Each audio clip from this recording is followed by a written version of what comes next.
Before we start reviewing this guitar, I want to take a second and thank everyone for clicking on the video. This is an extremely long review, so get some snacks, get a drink, sit back, relax, and if you don't want to watch the whole video, hey, I get it. There's, in the description section down below, I've broken up the video into chapters, so you can go straight to that particular part that you want to know about this particular instrument. If you haven't already, consider subscribing and smash the like button. Now let's get to reviewing this guitar. Hi and welcome back to Music and Gear. We have a box to my left, and yep, it's a Firefly. It's one of Firefly's brand new models, and we're going to unbox it and check it out.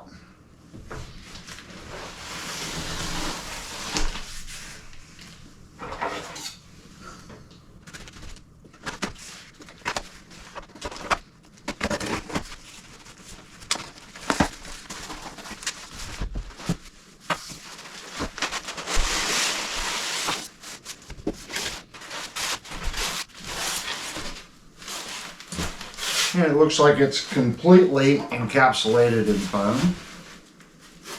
A little different than what we've seen on some of the other Fireflies though.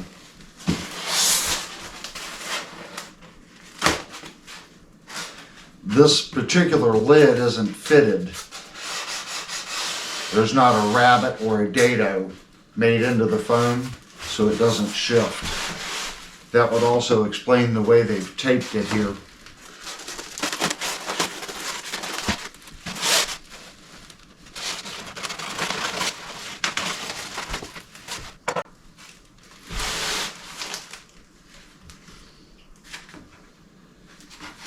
You can see a little bit of damage here.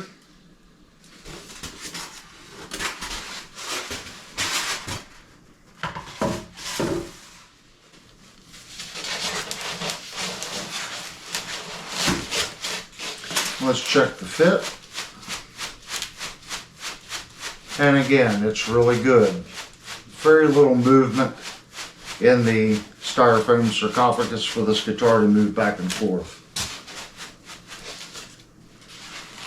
And of course, looks like we've got a goodie bag. We've got a tremolo bar, truss rod tool, 2 Allen wrenches, and of course, a Radio Shack cord.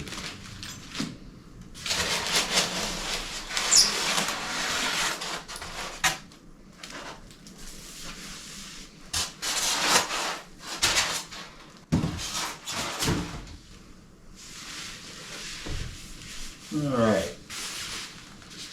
And if you didn't know, this is my favorite part.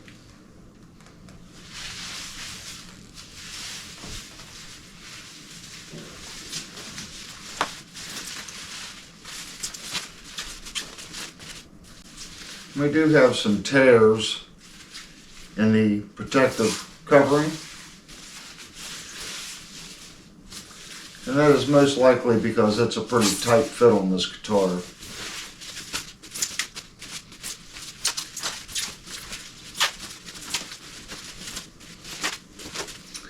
This might be one that I just rip off.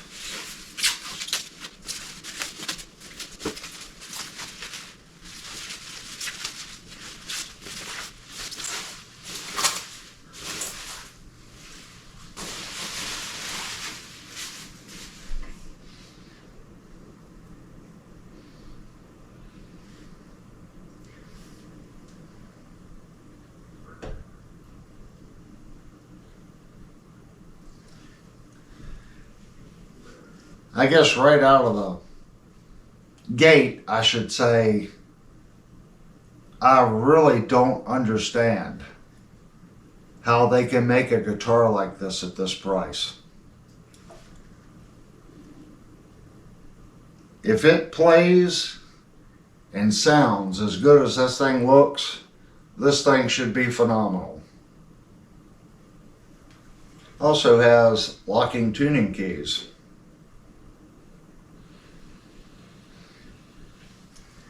That is a sharp looking guitar.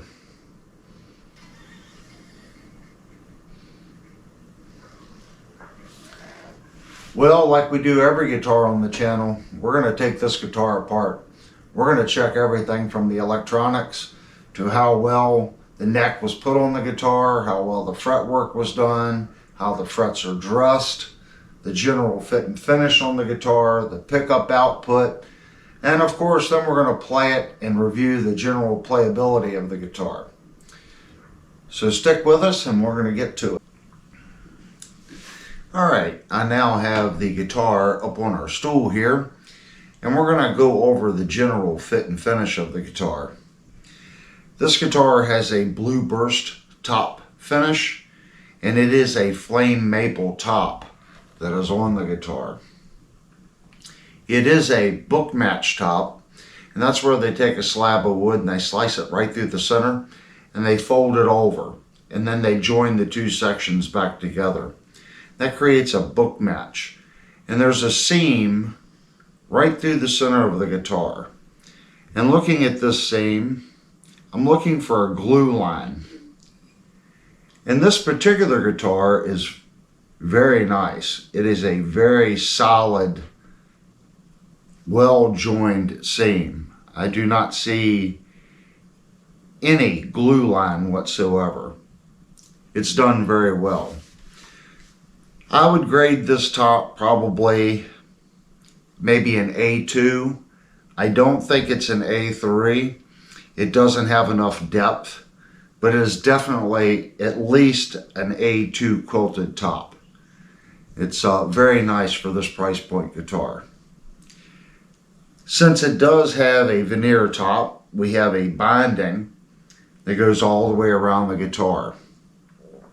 And what we want to look for is how they mask this binding off to get this blue burst finish. We want to see the offset, because when you look straight down on the guitar, you can see a little bit of this white edge. We want to see how consistent that is and how crisp the blue shoulder is to the white binding. Right here in the corner, I do see a little bit of blue paint on the binding. It's about 1/16 of an inch long. So that's our first spot. And then looking at the crispness of the top, it's very good. coming across, I'm looking for imperfections in the finish. All through here looks really good.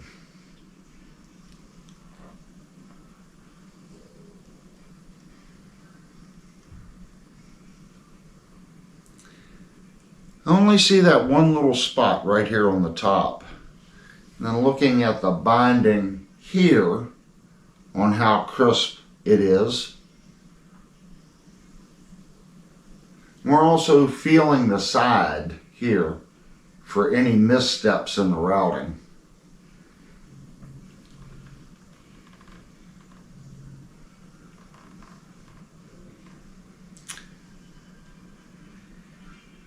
And this blue has a translucent look to it on the edge. And I do see just a little bit of the blue here where it was masked off on the binding, where I see a transition. It's very slight, but it is there. I don't feel a ridge. It is done very smooth and finished very smooth. And I do see just a little bit of the grain through the blue on the side.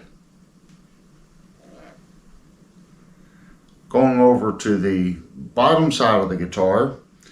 The bottom of the guitar does have a round over. Let's look at that with our gauge. We have a gauge. I'm going to check it with a 1/8 inch.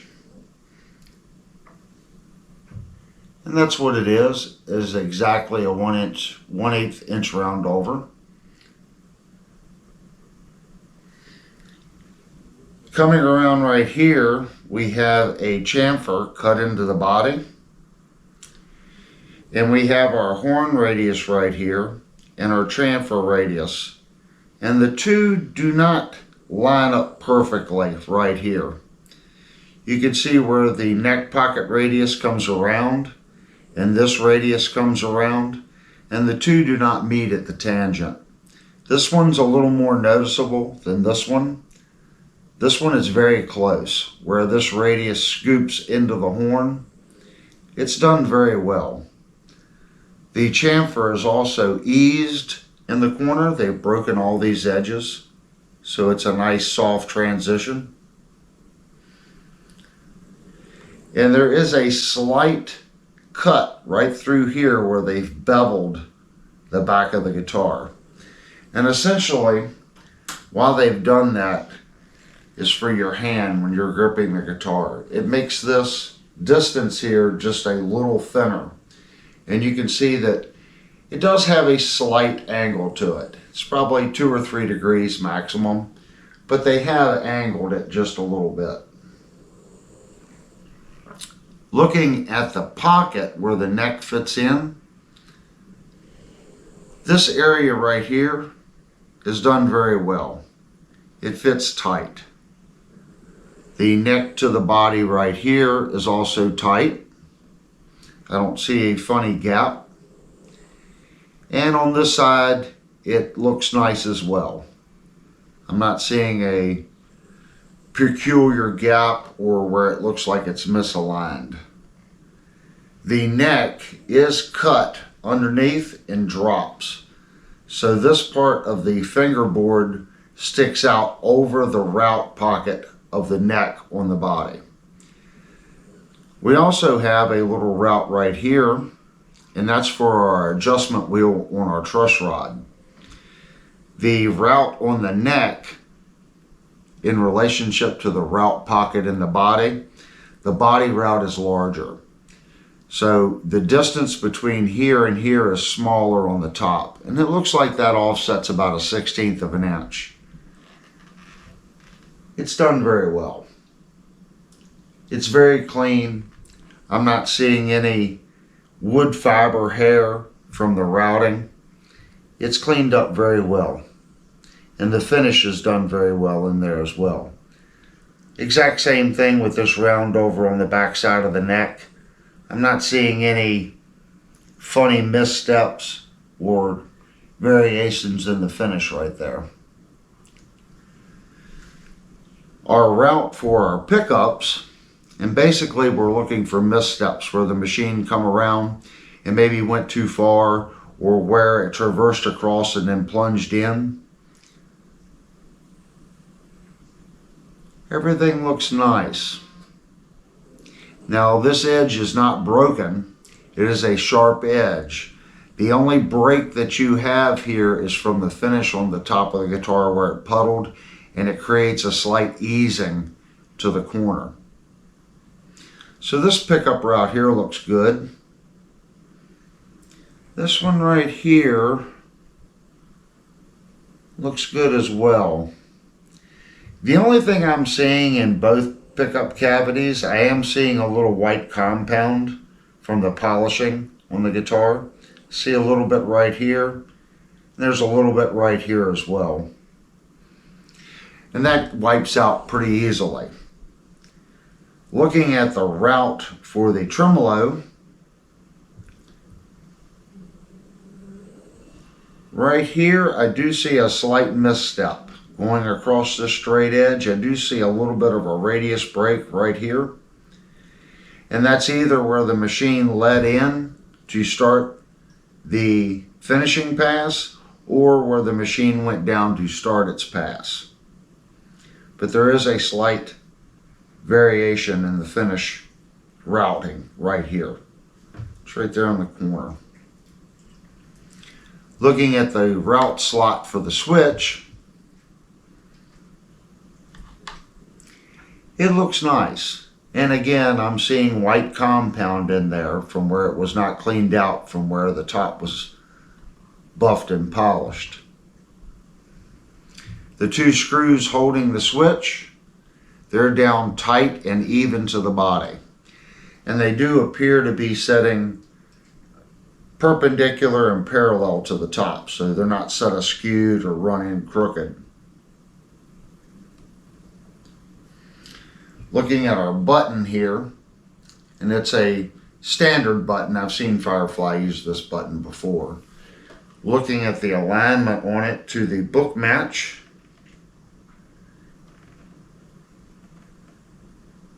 and this particular guitar looks like it's off the book match ever so slightly. Doesn't seem to be dead center. It seems to be set to this side of the center line just a little bit. Looking at the horn on this to where the button sets, that one looks good. It feels tight, and so does that one. Our screws holding the neck, they have counterbored these holes for the washers. So the washers are setting down below the top surface of the guitar, and then the panhead screw is protruding up above. So they have recessed it a little bit, and they feel smooth. I do see a little bit of discolorization in this screw and the washer. So I'm not sure if that would clean up. We might try to clean that up. But I do see some discolorization in this screw and just a little bit in this one.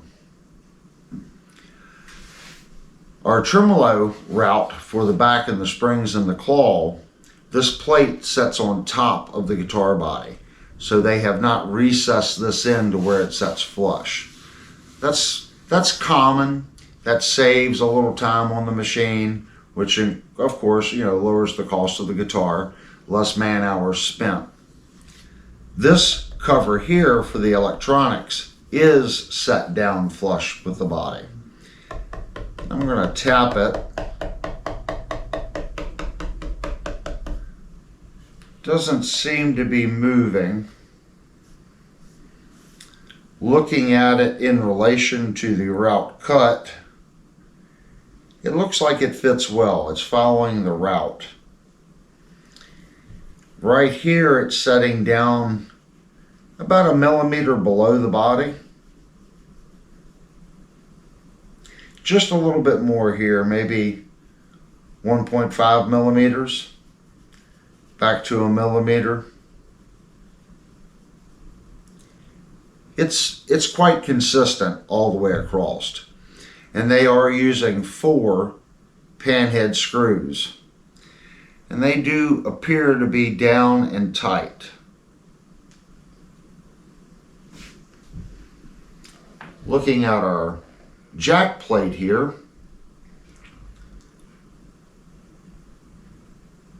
it seems that this end of the jack plate is off the body just ever so slightly. So the radius of the jack plate is not perfectly following the radius of the body of the guitar. It is off just a little bit. But it's not bad.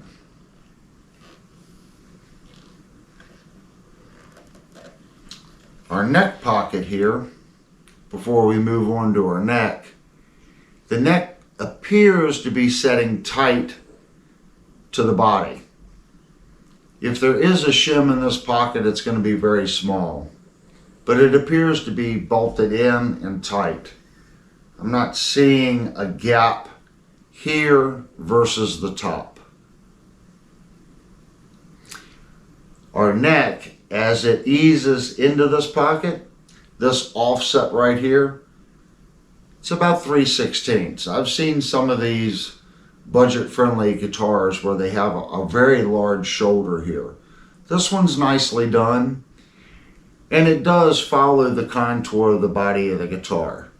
I see sometimes where this is just a radius that's been fixed for every guitar. They use the exact same neck on every guitar, and then the radius on the guitar body itself is different. This one does match, so that's nice. Going down the neck of the guitar,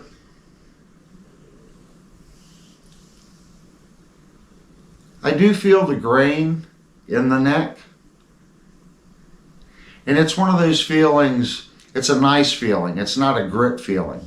The neck is very smooth, but I do feel the grain texture. I can feel the ridges of the grain in the neck. It feels nice, but it is also very smooth. So what I'm doing now is I want to make sure the smoothness of the neck, the finish, feels consistent. I'm looking or feeling for rough spots. Everything here feels very smooth. All these transitions and rounded corners feel nice. There's no sharp edges. Around our headstock here, a lot of times in these corners is where you'll feel rough spots.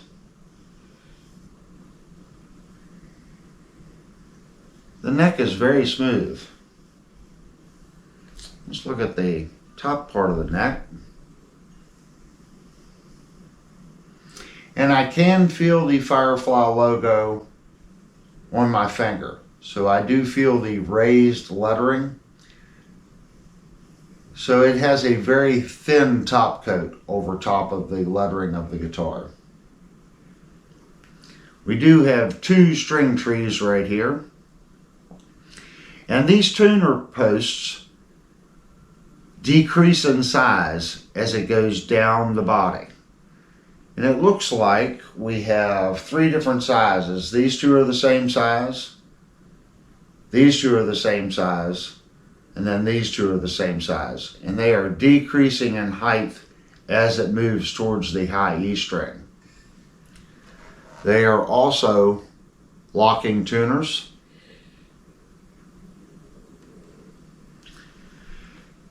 This is our locking nut. Now looking at the locking nut to the neck, I'm not seeing a gap there. It does fit the rosewood fingerboard very well. I'm also looking at how it sets onto the neck of the guitar.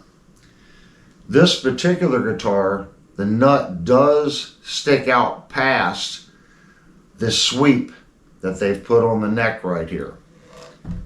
So this transition right here on this neck, there's about 3/32 of an inch of that nut that is not setting on the neck of the guitar.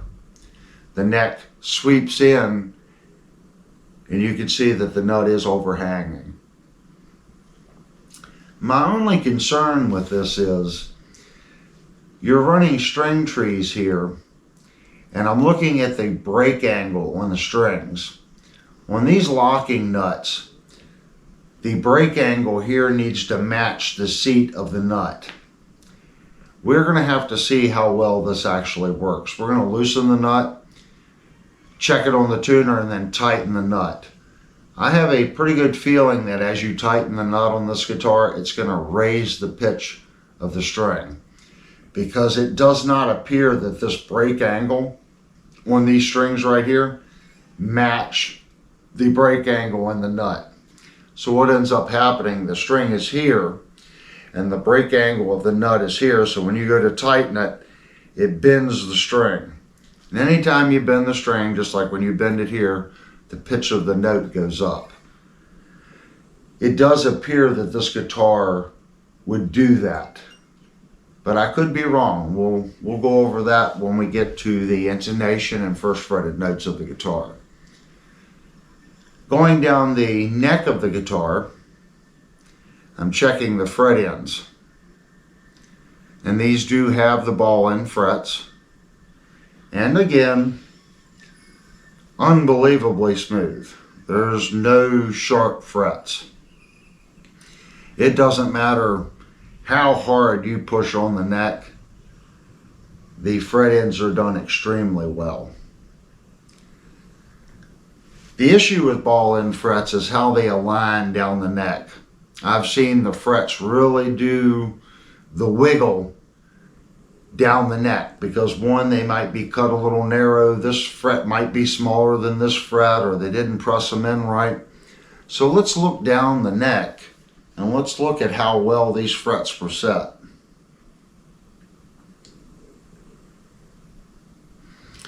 That is highly impressive.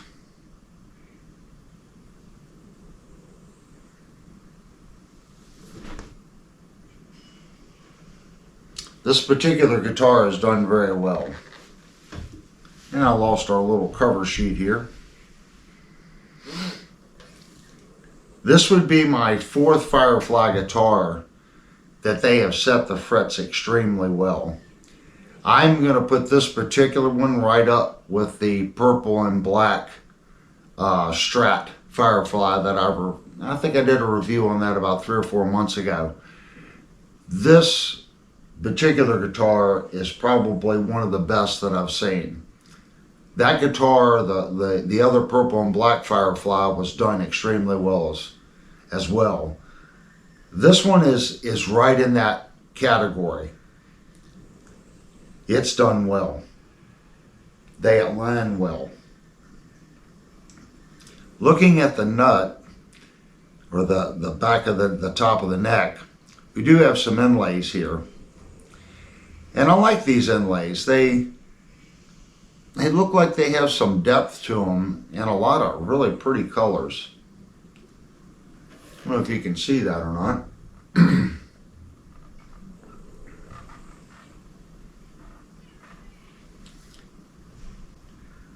I really like those, especially with this blue finish on the guitar. They're very pretty. They do feel smooth and even to the top of the fretboard. They're not sticking up or misaligned. Now I'm looking at how they're cut. See if there's any gaps. There is not. I'm not seeing any spots in the fingerboard, any chips. A lot of times you'll see some chips up here as well. I'm not seeing any chips in the fingerboard. Looking at our frets,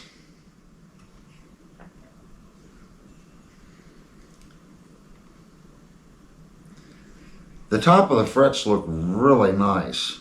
And I'm basically looking at the studio lights, and I'm looking at the shine on the top of the frets, and I'm looking at the shine as far as the radius on the crown of the frets. And I'm looking for flat spots where maybe they didn't get the crown right. I'm also looking for tooling marks going across the frets. The frets look really nice. I'm not going to say that they're super polished, but they are polished. They look nice. As far as the fret feel,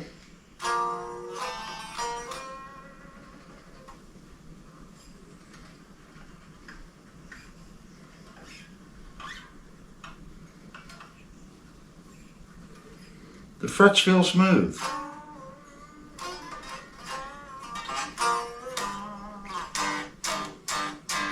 It's not in tune, but they feel nice. Going over to our bridge now. Let's look at this bridge.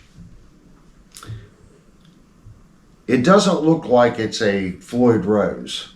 This angle here is rounded over. And the saddles on the back also have a round over on the back.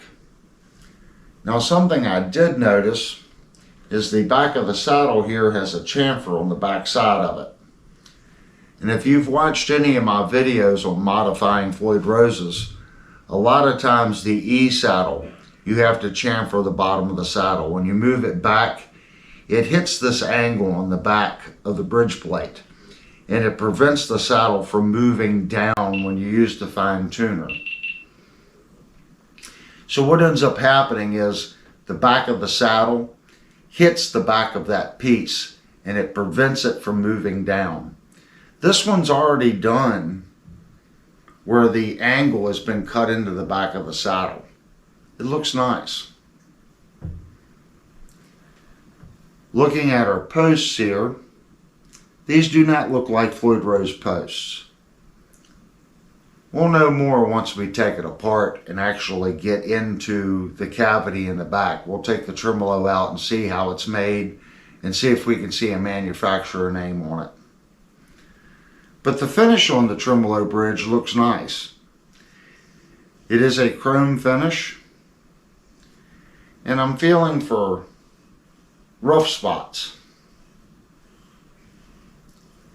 sharp corners. Not feeling anything sharp on the bridge. Even the tuning knobs here on the back feel like the edges have been broken on. Now, something I will say, if you look at the bridge, it is not set up from the factory. The back of the bridge is already setting down into the back side of the guitar. This plate should be parallel to the body. So the guitar will need a setup.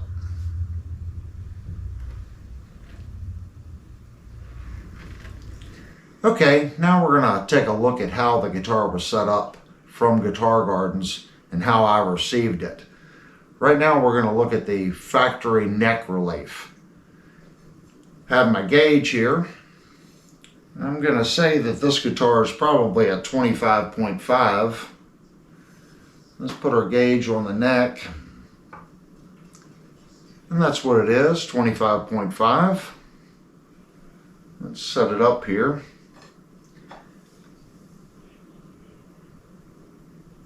And the neck is pretty much straight. Right where my finger is, I am seeing just a little bit of light. So I'm going to say it's probably 0.3 millimeters of relief. It's pretty straight. We can also check our neck relief by taking our first finger and fretting our first note. Take your pinky, fret your last note, and then reach up and see how much playroom is in the string. And again, it's showing us about the same thing. The string is just barely above the frets. So this neck is pretty straight.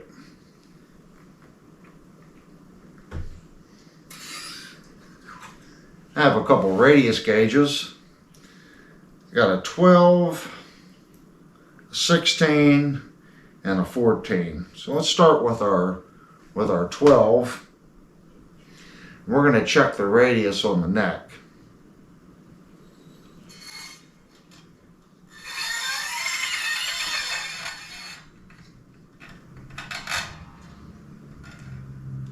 Looking up here at our top, it's touching here and touching here. And I do see just a little bit of a black line in the center of the gauge. So that's telling me the gauge radius is tighter than the actual neck radius. So let's go up one. Let's try our 14.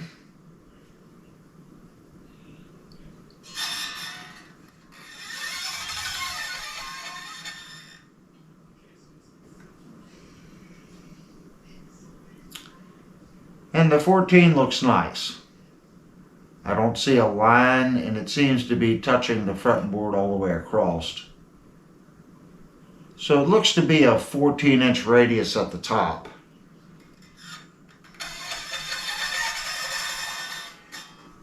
Now let's check it down at the base. And it does appear to have a little bit of a compound radius. It's touching here, touching on the high E and low E, but I see a gap in the center of the gauge. So let's set the 14 over here. I have a 16. Let's put the 16 down here at the base.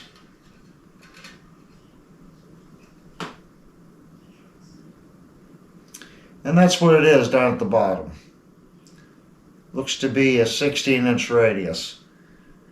It's very consistent all the way across the gauge.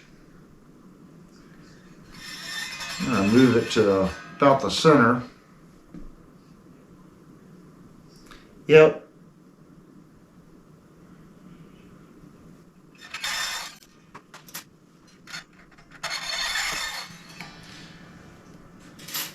So it would appear that we have a 14-inch radius at the top and a 16-inch radius down here at the base. Now we're going to take our fret rocker and we're going to go through and we're going to check all these frets. And this is, well, most people love this part. This is squirrel mode. I'm going to go into squirrel mode and I'm going to check all these frets all the way down. I'll go out of squirrel mode if I find a bad fret.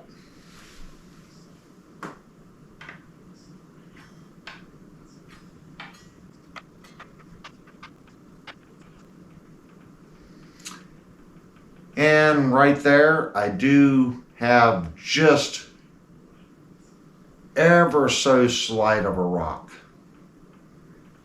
It is very, very little, but there is a little rock right there.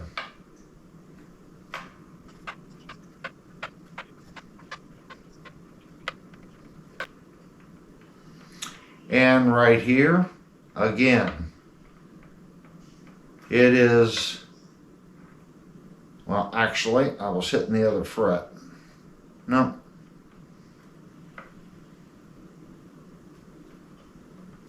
There's just a little bit of rock right here, just like at the top.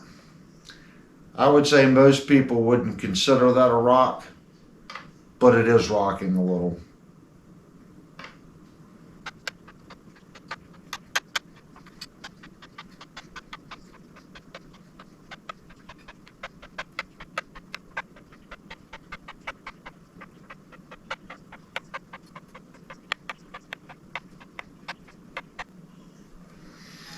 I'd say that's extremely good. We did find 2 spots, and when I say it's barely rocking, like I said, most people would consider that good. There is just a fraction amount here, and actually 2 spots on this fret from the A over to the E. Unless you were playing a crazy, crazy low action, there's no way those 2 spots would ever cause an issue. It's not something that I would repair or even, work on unless the customer wanted something that was just perfect. It is ever so slight. Firefly continues to impress me on their fret leveling. They have really stepped it up a notch on their neck work that I've seen over the last, let's say, year. Their guitars consistently come in with good fretwork.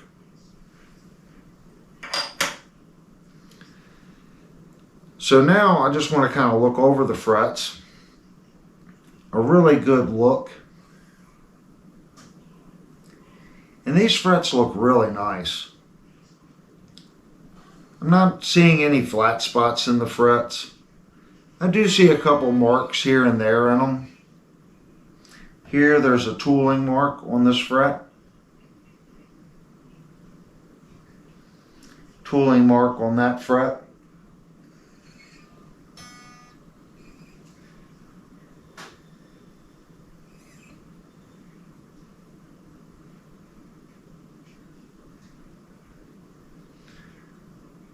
So 3 or 4 frets that I see a tooling mark on. And it seems to be more up here on the low E and A string. A couple little spots. It's so fine that if you hit this with a Dremel tool and polish these, that little scratch would come right out on the first pass of polishing. It's ever so slight. And again, I'm being super picky. I'm looking for consistency across the frets. So what I'm seeing from here all the way down the neck is a very smooth, semi-polished fret. And I see 1, 2, 3, 4, 5, 6 spots right under the A string here that does have a scratch on the dead center of the fret. It is very slight. The fret feel,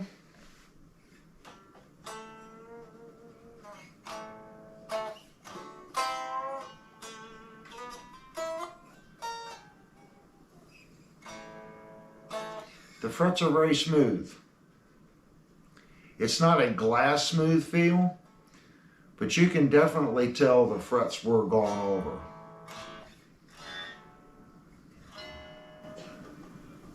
They're not scratchy at all. It's very smooth.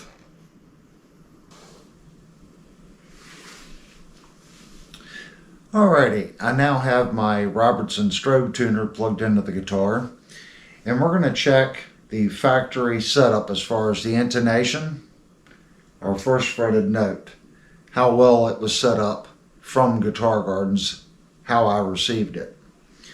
So let's look at our low E string. There's our low E. Low E on the 12th. Open. 12th. And we can see it's a little sharp. Open. Now let's check our first fretted note. And we can see our first fretted note is sharp.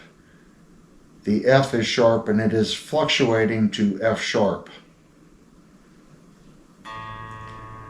There's our A. Give it a little bit of a tune here.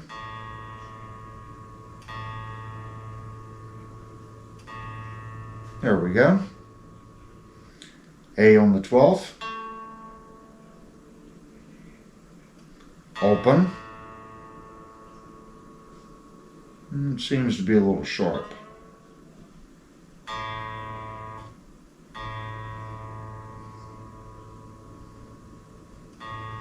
Tuning. There we go. A on the 12th. Open. 12th. And our A is sharp as well on the 12th. Open. First fretted note. And our A sharp is sharp. There's our D, a little bit of a tune.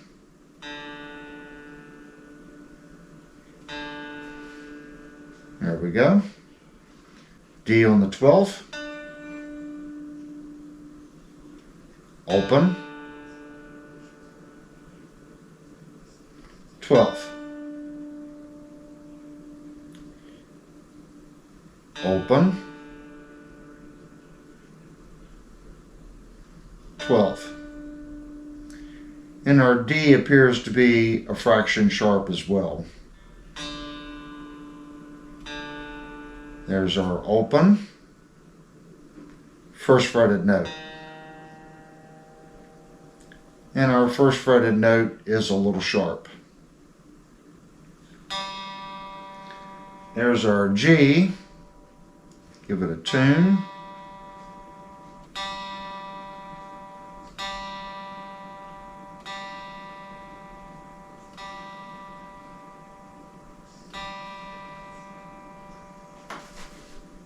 G on the 12th, open,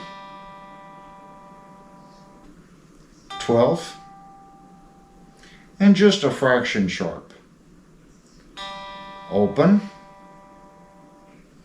G on the 12th, and just a fraction sharp as well. There's our B.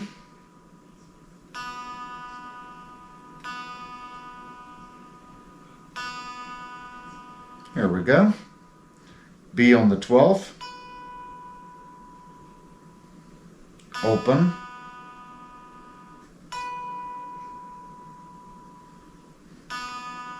I'm going to say that one's really good. The B is spot on the 12th. There's our open. First fretted note. And our first fretted note is just a fraction sharp. There's our high E. Give it a little tune. There we go. High E on the 12th. Open. 12th. And our high E is a fraction sharp on the 12th. Open. First fretted note. And our first fretted note is a little sharp as well. So what this is telling me is there needs to be just a little bit of material removed off the nut on the bottom on the high E side, and a little bit more material removed off the nut on the low E side to get the first fretted note proper. There's also another way of checking. If you take your finger and you put it between the second and third fret and then push down on the string, you can see on the low E there's quite a bit of space here.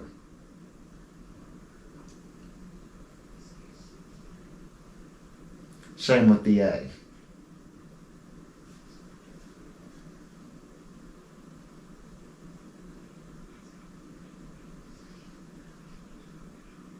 Yeah, it needs a little bit of the material removed off the nut, more so on the low E side.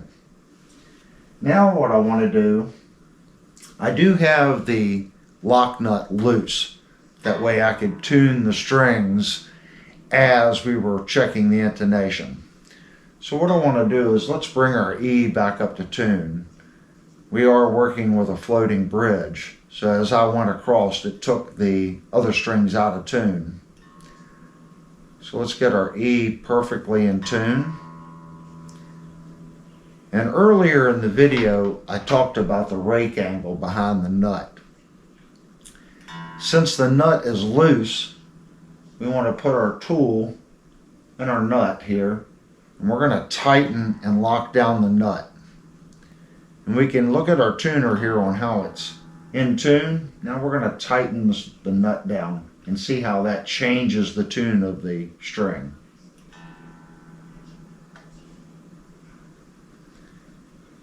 And you can see that it is throwing the E sharp. Let's loosen it. And you can see as I loosen it, it is decreasing the tune, but now it is sharp. So let's deliberately take the E out of tune a little bit.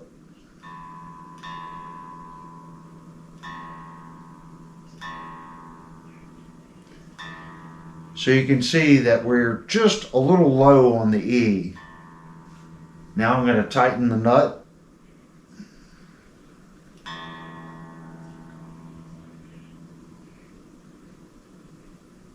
And that's where it should be, right there. And you can see that now I'm still just a little sharp. We can check that on the A string as well. I'm going to loosen the nut. I'm going to go to our A.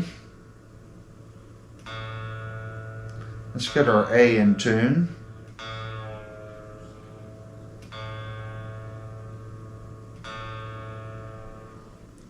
And let's tune our E.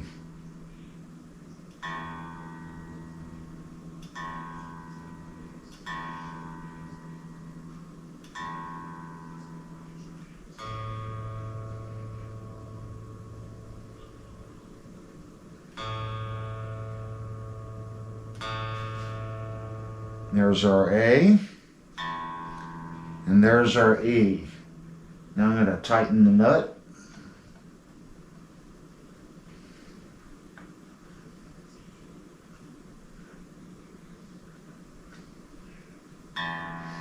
And our E now is sharp, and our A is sharp as well. So the issue here is the way the tuning pegs and the string trees are on this guitar. The rake angle coming off the back of the nut is not correct for a locking nut. So this guitar is really going to need a crossover string tree going across all the strings to correct the rake angle on the back side of this nut. If you don't do that, you're going to have to tune flat and then lock the locking nut and then fine tune with your fine tuners. You can get a guitar very, very close with a string tree that goes all the way across back towards the back side of the nut and get that rake angle correct. This is on the bad side from what I've seen. But keep in mind, this guitar has the wrong string trees on it for a locking nut. Now let's go through. I'm going to loosen the nut.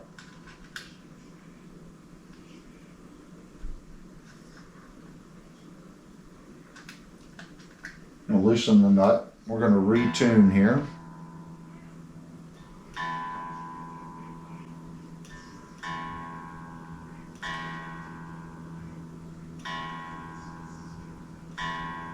And there's our low E.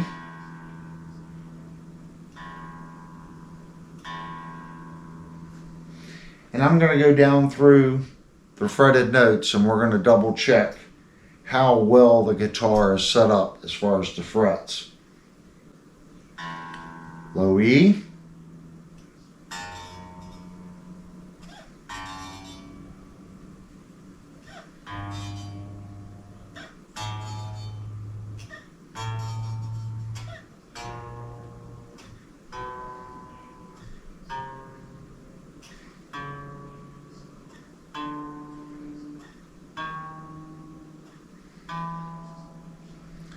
So on the low E, it's sharp all the way across the board. So that is definitely telling us the saddle needs to move back and we need to do a correction on the nut. Let's look at the A.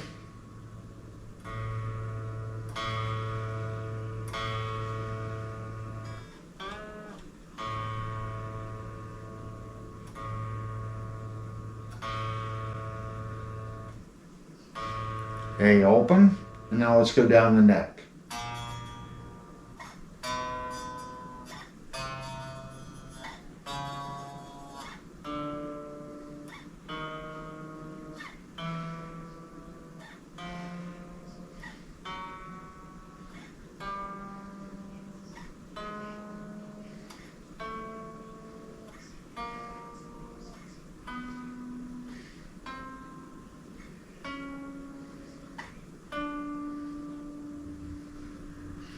So you can see on the A again, the saddle needs to move back.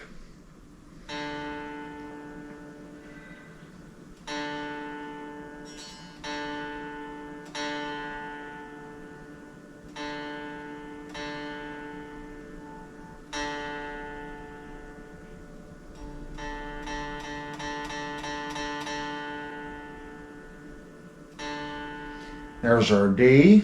Let's check our D string.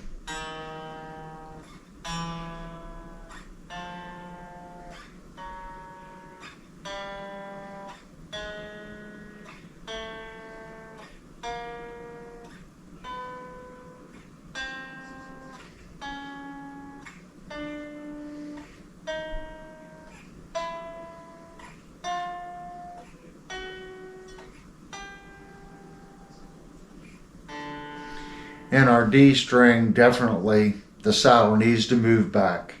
And again, fixing our nut will fix some of that. So the first thing I would do on this is get the nut in the proper location and then do the intonation.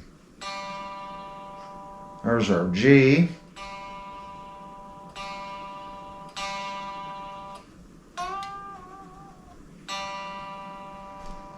There we go. Let's check our G string.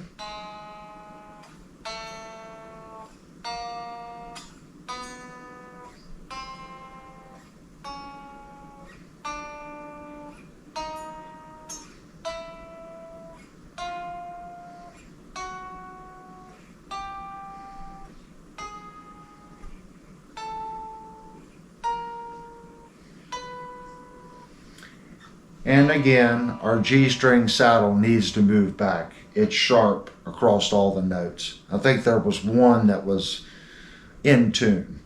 It's, in my opinion, I think it would be better to have an average that's correct versus just your 12 being spot on. So a lot of times when I set the guitar up, I try to get an average, make the notes as close as I can across the fretboard. There's our B.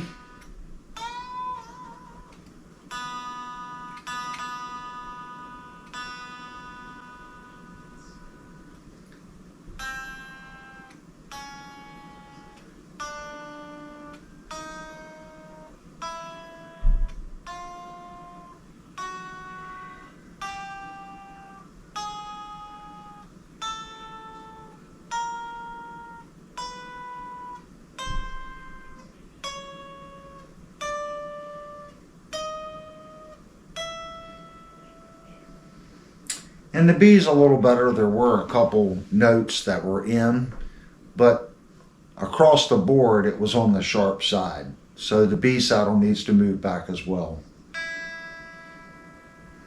There's our E, high E.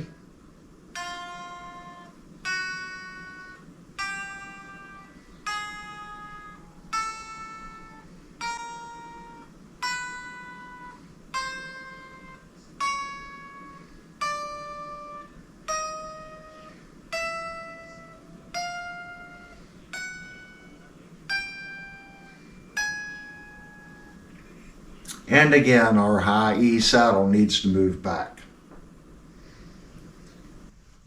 Okay, let's find out what this guitar actually weighs.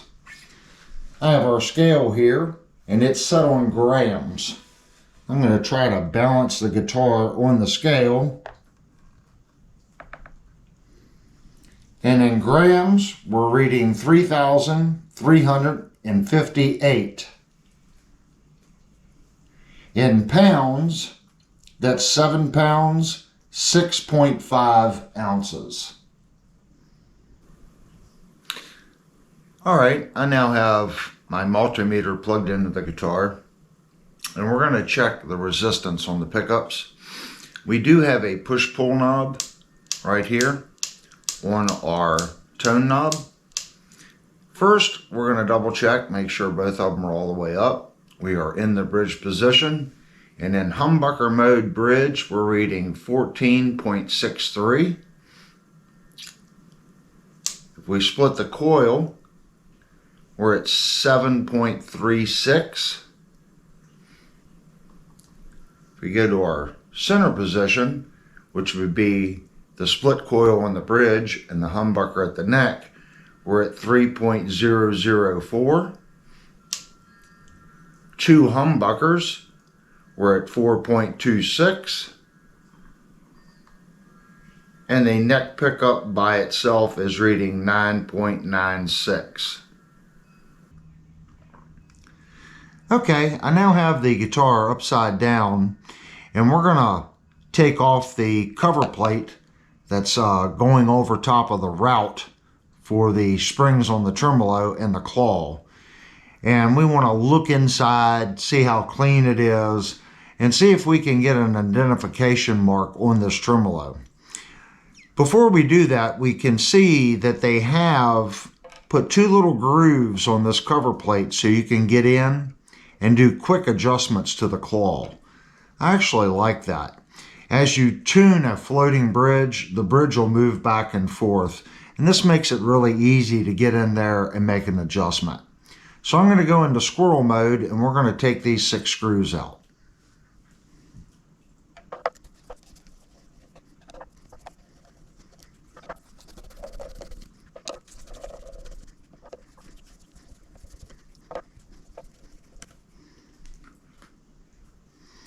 And there's our cover plate.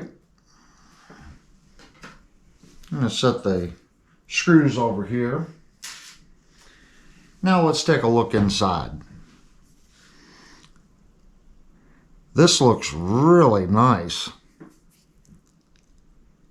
Basically what I'm looking for step down marks, tooling marks from where the CNC went down and did its passes and did clearing passes.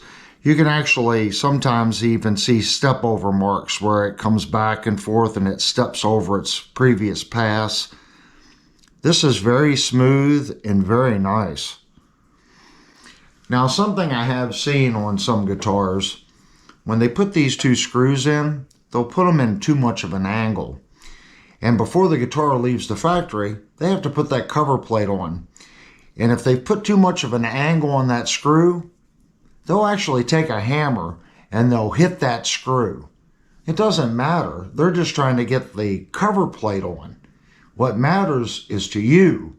When you go to make a claw adjustment, you put the screwdriver on the screw. Well, they've bent it so the cover plate will fit. So we're going to put the screwdriver on these and we're going to give them a turn and see if they wobble. That one looks good. I'm going to pull this one out. Nope, we're good. So on this particular instrument, the screws are straight, so you can properly adjust this claw. Now, I want to look at the block on this tremolo. We did a Firefly probably about 9 or 10 months ago, and the bridge was actually a Floyd Rose bridge. It had a Floyd Rose block. I am not seeing an FR mark on this block. They have chose to put the springs in the 3 center positions here. We can also see the ground wire coming around and making contact here. Most companies run it and make contact here. I guess it really doesn't matter. They have chose to run this under the spring and then over and around. But everything looks very clean and very nice in there. Okay, now we're going to move on to the electronics cavity. And I'm going to take the 4 screws out and we're going to get in here and look at the pots and look at how well the wiring's done. So again, I'm going to go into squirrel mode and remove these 4 screws.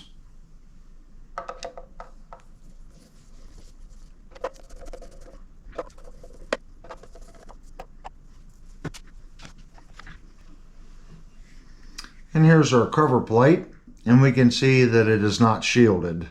It's just a standard plastic cover plate. The cover plate does fit the route on the guitar very well. I will say that, but they did not shield it. Now looking in here, let me get my screwdriver here. On our first pot, we can see PK24K series. and it is a 500K pot, and it is a full-size pot. Here's our push-pull pot, and under the push-pull pot, that is a micro pot. So that is one of the smaller pots with a push-pull on top.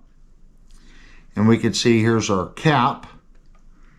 And I can't see what it is labeled because of the way they have it soldered in there. Now I am seeing something right here on this wire. There's a couple stray pieces of the ground sticking out where they didn't get it twisted here and tinned all the way up. Would that ever cause a problem? Probably not. But I like them to put a piece of shrink tubing over that and tin that all the way up and underneath the shrink tubing, so you don't have this in the cavity. Looking at the solder joint here, this is a stacked joint. The first solder joint was the capacitor, and then they stacked the ground on top. The capacitor solder joint was to temperature, and it doesn't look like when they bonded the second pass on it that it melted into the first. Looking at the other connections on the push-pull, they look good. There's nice sheen on those, and I see the PVC jacket goes all the way to the post. So they didn't get it so hot that it melted the PVC back on the wire when they were terminating it on the push-pull. Sometimes you'll actually see there'll be a 1/4 inch of wire. That wire was probably, the shielding was probably right up to the post, but it got so hot that the PVC shielding shrunk back on the wire. I'm not seeing that in this particular guitar. Looking at our switch here, these connections look okay. They were definitely at temperature. They have a decent sheen to them. And there's a piece of solid wire as a jumper here, and then they've terminated the red wire to this terminal. And they've done the same thing here. They've ran a piece of solid between these two terminals. A lot of places will take the cutoff from the cap, and then they use that solid piece as a jumper. And that's probably what they've done here. Looking at our 500K pot, our bond here on the ground looks very nice. That's a nice sheen on that. And then looking at our connections,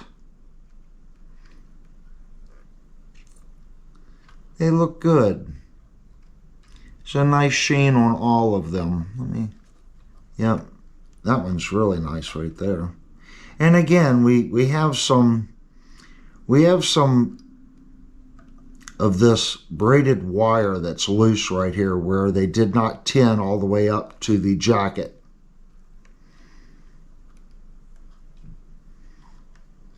Looking at our route in here, I don't see any step downs.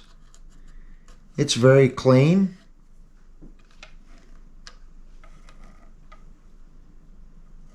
And they have a bored hole right here going in to hit the jack location. So let's take the screws out of the jack and let's check the connections there.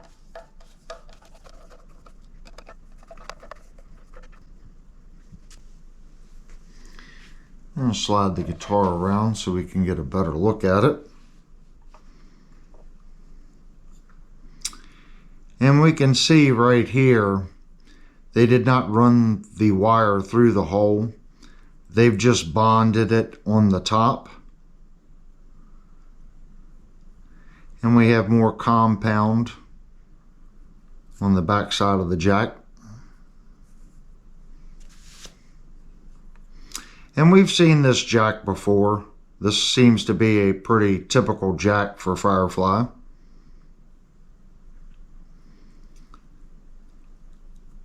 but the solder connections don't look horrible. This one's okay. This one was a little on the cool side. And again, we're not seeing that this wire was tinned all the way up to the red jacket. That's something that I would really like to see. I would like to see that wire tinned all the way up and then a piece of shrink tubing on it. But it is consistently done in every location the exact same way.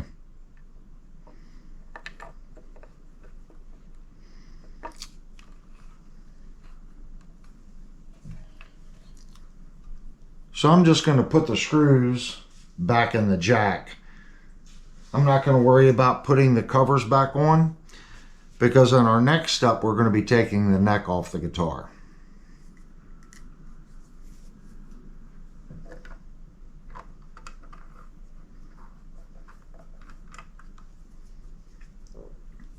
And again, what I like to do is I get the first screw started, then I'll put the second screw in, and I'm not going to tighten it. I'm going to bring it down pretty close.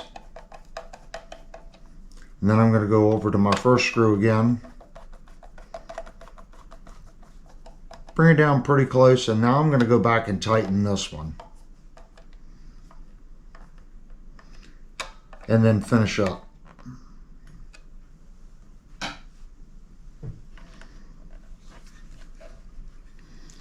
Okay, I'm going to move the cameras around, and we're going to take the strings off this guitar and remove the neck and look at the neck pocket. Okay, we're getting ready to take the neck off the guitar, but before we do that, something I missed in the prior inspection is the factory action height. I picked up two new gauges. I picked up a metric and an imperial Fet Guru gauge, and we're going to first look at the guitar in metric. In metric, on our 12th, I see the line at 1.5 under the low E, but I cannot see the line 1.75 above the string. So I'm going to say this is probably about 1.6 millimeters to the bottom of the low E on the 12th. Our high E is setting right at 1.5 millimeters. And that's the line under the string. Now this gauge also has little notches in the top where we can gauge our fret height. So I'm going to look at this and I'm going to set this. This one looks pretty close. Let's go to the next one. So it looks like the frets are coming in at like 1.28 millimeters. It's setting on the neck and it appears to be resting on the top of the fret. If I go to 1.4, I see a gap at the top of the fret to the gauge.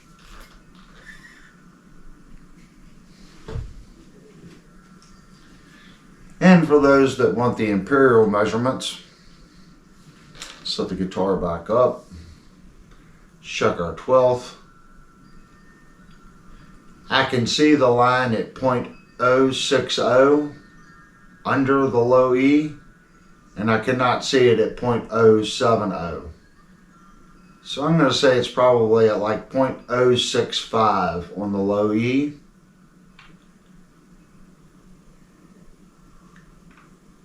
And our high E seems to be right at 0.060.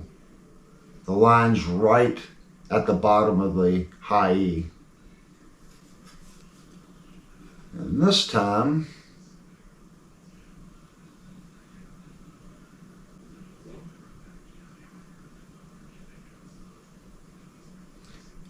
looks like 0.050.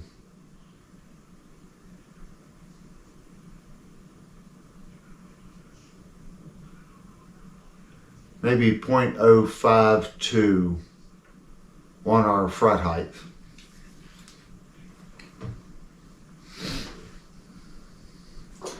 And I haven't forgotten, we are going to get some widths and some thicknesses on the neck.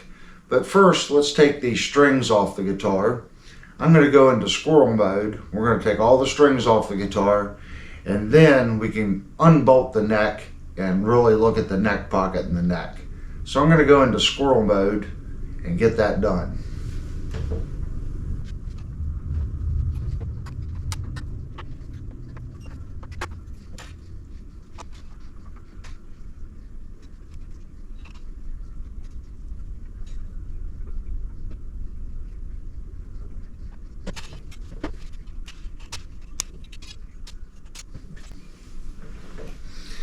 Okay, I've loosened all the strings and I have cut them.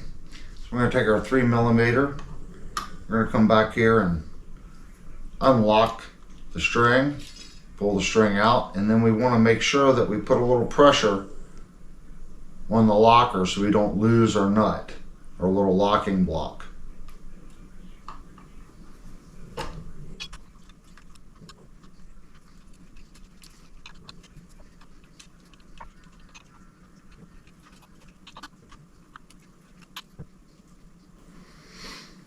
And we can see all the strings there, how they've been over and set into the bridge.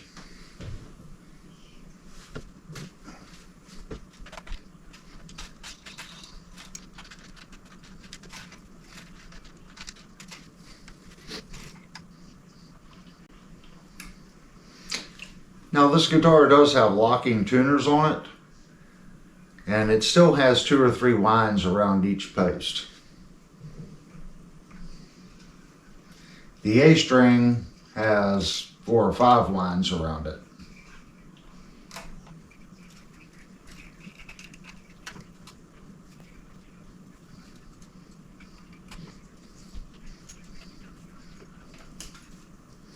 And we can see how many winds they put on the B string.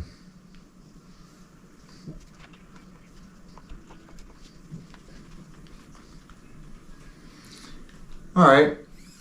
I'm going to dispose of these strings, and when we come back, we're going to take the neck off the guitar. All right, we're just about ready to take the neck off the guitar. But before we do that, now that we do not have any strings holding the bridge in place, it can slip off the posts due to the springs underneath the guitar. We do not want to damage the knife edges, so I'm going to flip the guitar over. And we're going to loosen the screws right here and remove the tremolo out of the guitar.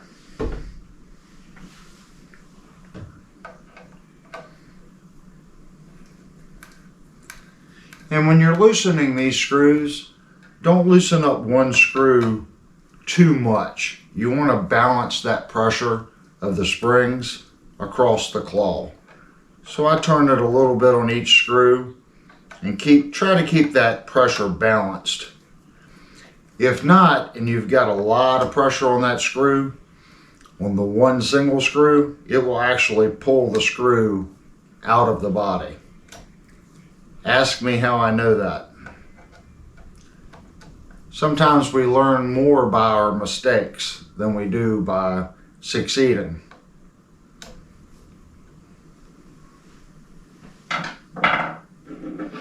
I'm going to take my pliers now. We're going to take the springs out.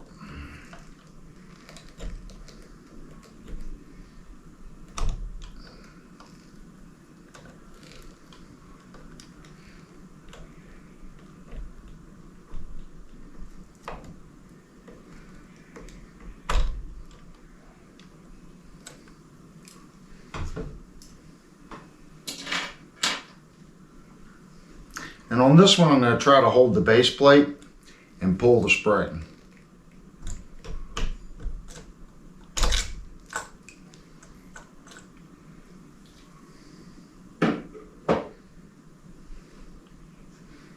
I have my finger against it and it just shifted. So what I'm going to do now is I'm going to try to just lift the body off the guitar, off the bridge. And here's our tremolo. And I'm going to look for any identifying marks. Unlike the Firefly FFMN that I reviewed about 6 or 7 months ago, this bridge does not have any Floyd Rose markings. I'm looking at the castings, looking at the knife edges. This knife edge here does have a spot on it. And the same with this one. So there are burrs on the knife edges from the factory.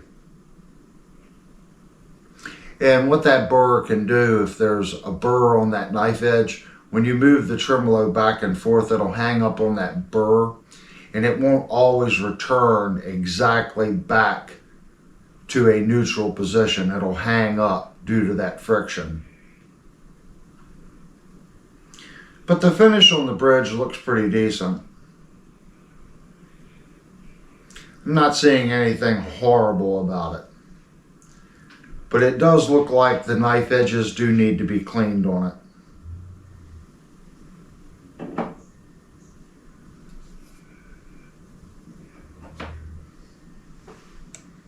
Now we're going to flip the guitar back over.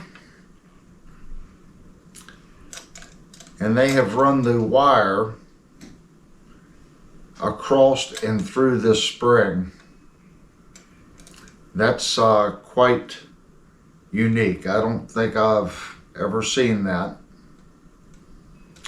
And I don't think that using pliers I will be able to get that out. No. So they did run the wire through the loop of the spring and tie it to the claw. And I mentioned that earlier in the video. They did not bond the ground wire to the little raised piece on the claw. So I'm going to run these screws in.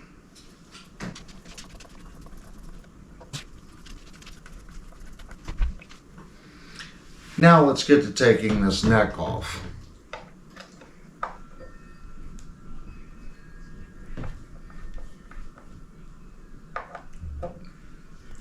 And I'm just loosening them up first. The screw here wasn't as tight as the first one.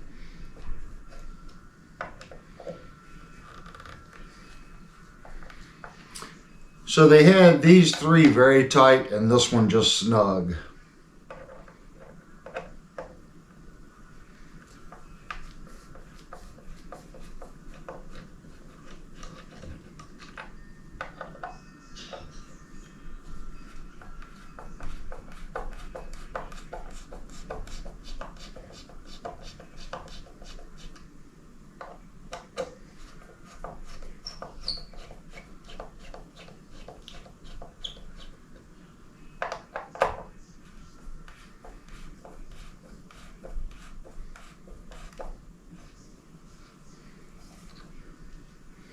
Alright, and it's loose, so I'm going to try to roll the neck out here a little bit.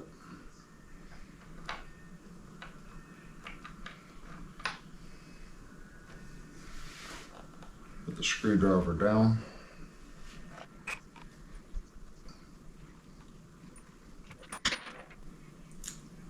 And there is quite a bit of debris in the guitar neck.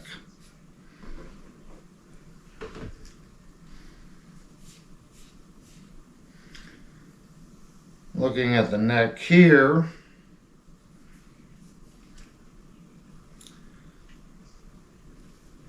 everything looks okay. Feeling the holes where the screws went in. These two feel really good.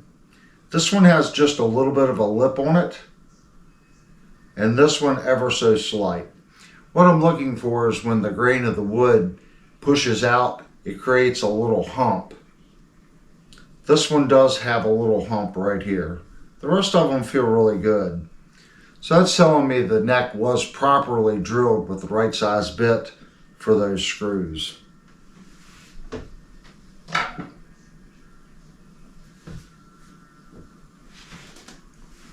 And we dropped a screw out of the pocket. But looking at the pocket here, I can see something pretty peculiar. I see some routing passes here that were really not done on a CNC. I can tell by the path there's an actual lip going around the neck pocket. It looks like they shaved a little bit out of the back of the neck pocket and left the forward edge of the neck pocket stock. And like I said, there is quite a bit of debris in here. Looking at the side of the neck of the pocket, I'm not seeing anything bad there. It's a very smooth route. I am feeling some chatter marks on this pocket right here for where the machine went across and it chattered. One here.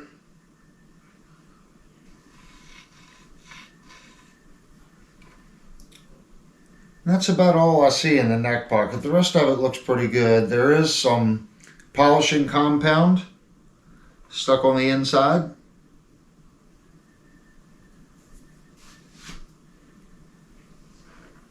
Let's flip it over.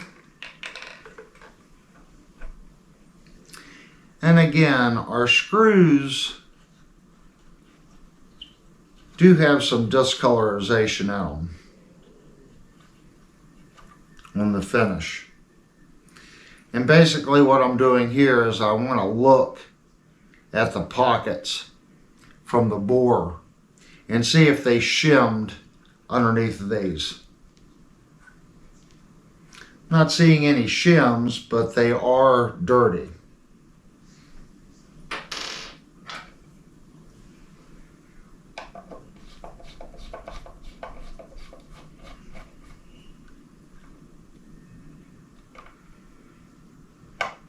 The first two screws, the hole in the bore is very loose. These two I have to physically screw with a screwdriver to get the screws out. But they're not overly tight. They're not tight enough to where when you run down the screw, it's going to prevent it from going into the neck of the guitar. There is quite a bit of debris in the bottom of these holes.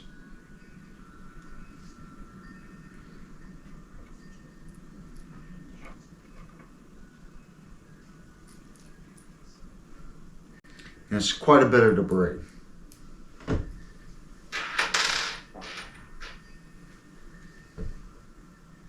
But the finish looks good all the way to the edge.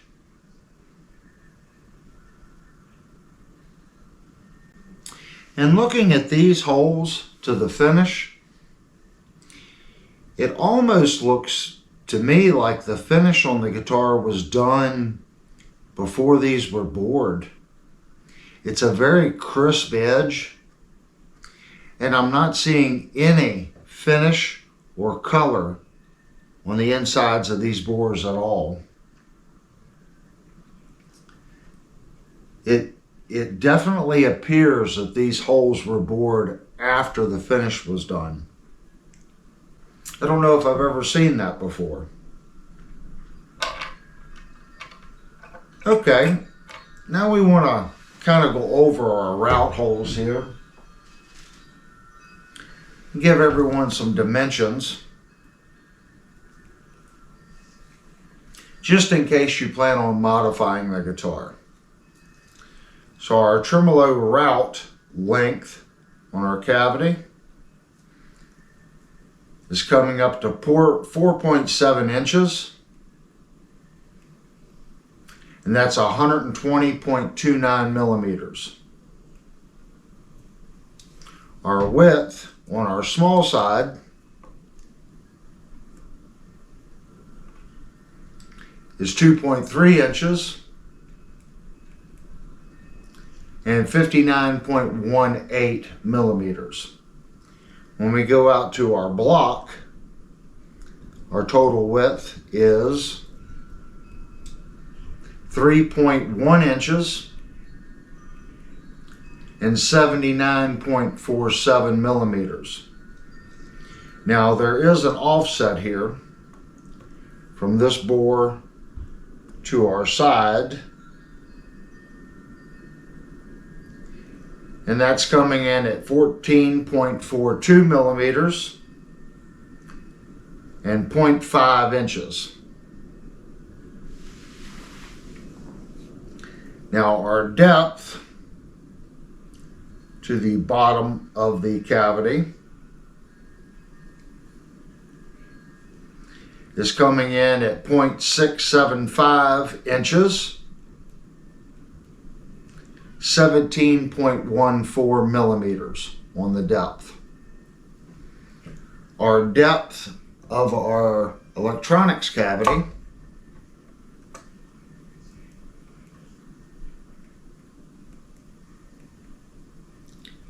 is coming in at 1.339 inches, 34.01 millimeters on the depth. Our total run across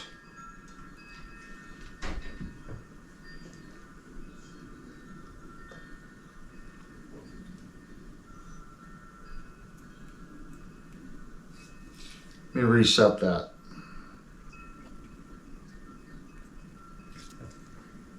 Our total run across is 5.005 inches and 127 millimeters. Our forward edge on our pocket is coming in at 71 millimeters, 2.8 inches. And just across here, it kind of shifts. It gets a little smaller. We'll go just across here. That's coming in at 2 inches and 51.22 millimeters for our depths and our side pockets.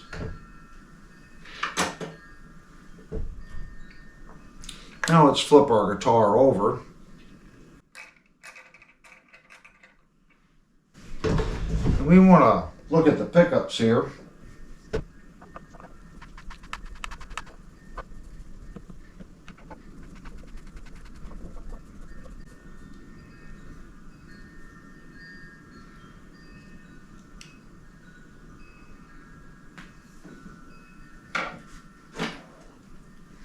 And inside our pickup route, it looks pretty good. I do see a couple tooling paths here from where the machine went across. Now these passes are done by the CNC. I can tell it goes straight across, over, and then out. I would say that that's when the bit was finished its finishing pass, and that was its exit route. Okay, let's look at our widths here. Get you some measurements. Our route for our pickup across front from the tremolo to the bridge, we're at 40.23 millimeters, and in inches 1.584.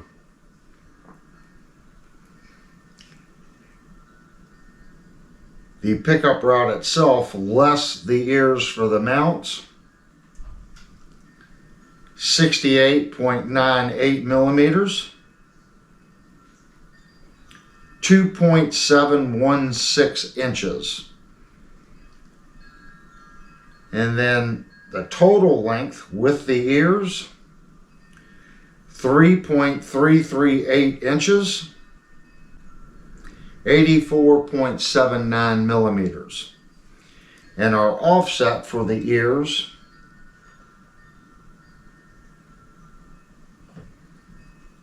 appears to be 7.93, give or take, because I didn't put a straight edge across the bridge here to measure that.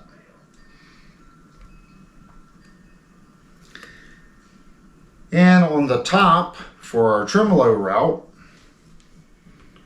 our total length from the front of the route to the back, we're at 82.19 millimeters.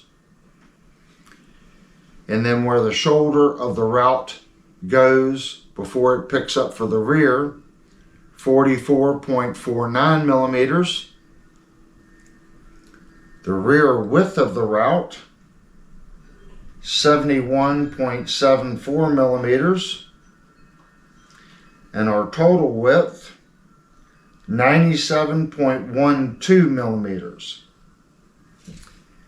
And the depth to the foam, there's a little foam lip here, is 10 millimeters. And then all the way to the bottom of the route is 11.19 millimeters for our depth. Now let's get a center to center on our posts, or an approximate center to center.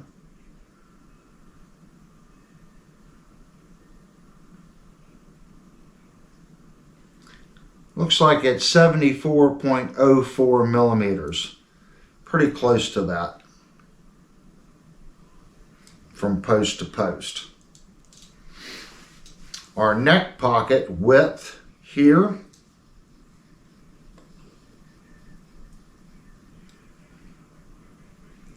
is 56.77 millimeters, and the depth of our route for our neck pocket is 18.05 millimeters.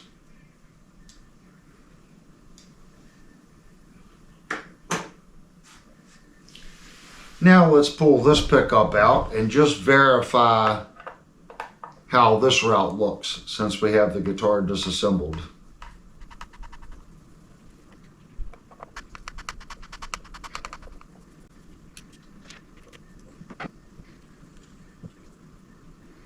And something I'm just now noticing on this particular guitar, there are no springs under the pickups. What they have done on this guitar is they have put foam blocks under the pickups, and as you put the screw in, the foam blocks compress. And I am seeing a neck shim right here that fell back into the guitar pickup cavity. So there was a shim right there. When I picked the guitar up, since the neck was loose, it fell down into the pickup route, because right here this is open, the route from the pickup to the neck pocket. And the reason they did that is they need to bore a hole for this pickup. So they come through the neck pocket with the bit into here and bore straight across into this cavity. And then they're able to bore through here into the electronics cavity.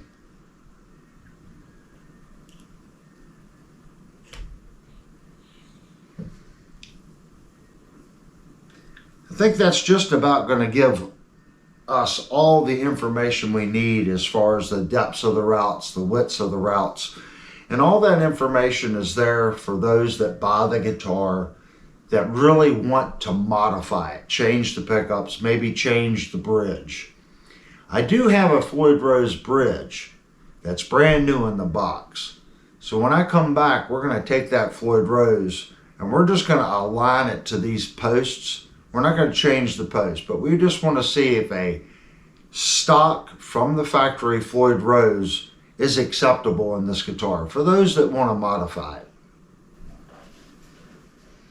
And here's our brand new Floyd Rose bridge. I want to kind of set it in here and see how it aligns. And it appears that this would be a drop-in replacement. You would have to change the posts. I would definitely use the Floyd Rose posts, but it does appear that it would be a direct replacement. And the main reason I'm saying on the posts, these posts are very narrow. If we look at the stock Floyd Rose hardware, the posts are a lot heavier. If I can get them out here.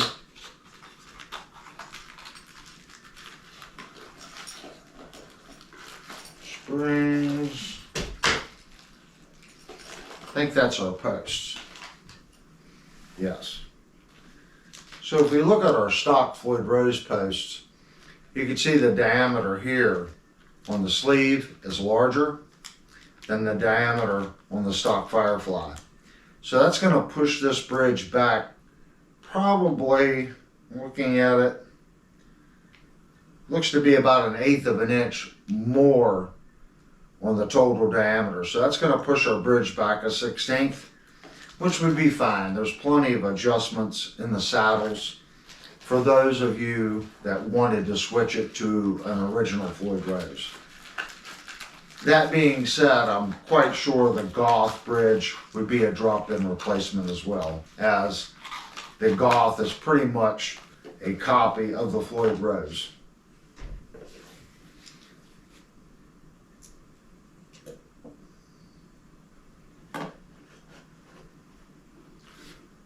Eventually, we're going to find a guitar to put this on. That mod would be coming. All right, I now have the neck up on the bench, and we're going to get some measurements on the neck. First, we're going to start at the top. Now I'm in millimeters. At our nut, we have 42.45, which is 1.6715 inches.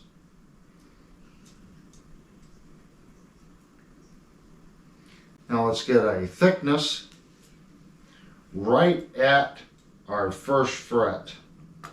And this is from the wood fingerboard to the back of the neck.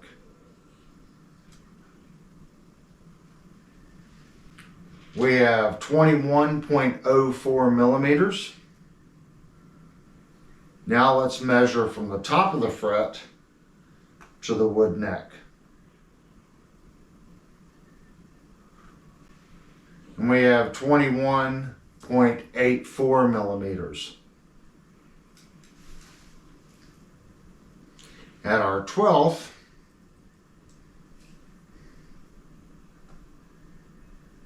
we have 52 point, oh, it just changed. Set it on there. We have 52.76 millimeters.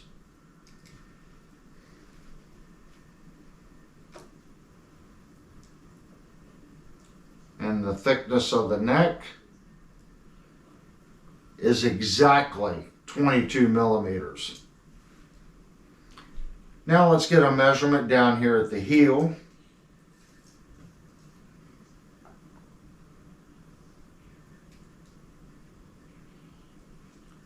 We're at 57.09 millimeters. And from the top of the wooden fretboard to the seat,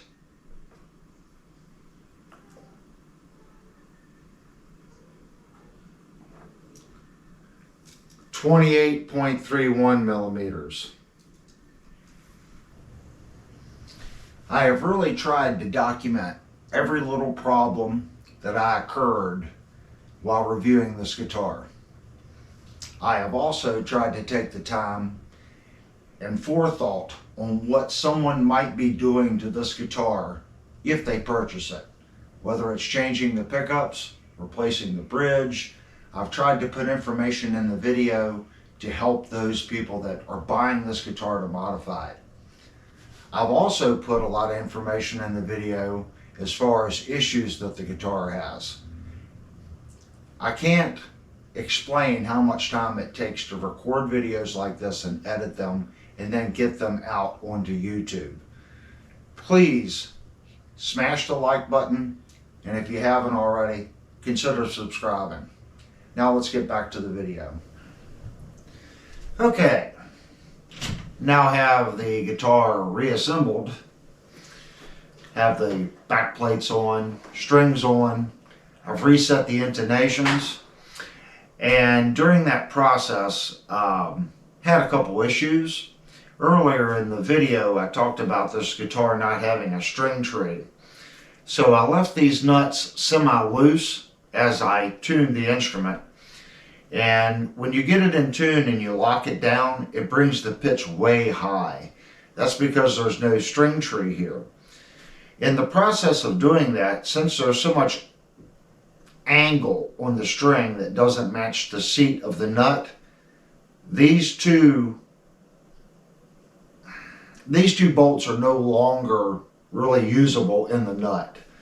The string is so far off the seat of the nut that when I went to tighten them, it actually stripped these. So you can actually turn them and turn them and turn them. They are holding, but they are stripped. The guitar definitely needs a string tree put on, and the metal that they're using on this nut is very soft. I also noticed that when I put the bridge back on, I went ahead and filed the knife edges on the bridge because there was burrs on the bridge in 2 flat spots. The bridge plate, again, it's very soft metal. Anyway, we're about ready to do the demo on the guitar. I have it plugged into my Blackstar Silverline Deluxe. It's a 100 watt modeling amplifier. The output is going to an SR Stage Right 2-speaker cabinet. It does have 2 12-inch V30 Celestions in it. We're going to start out in the clean warm and do some clean tones with the guitar. We are in the bridge position, volume's all the way up, tone's all the way up, and the tone knob is pushed in, so we are using the humbucker mode.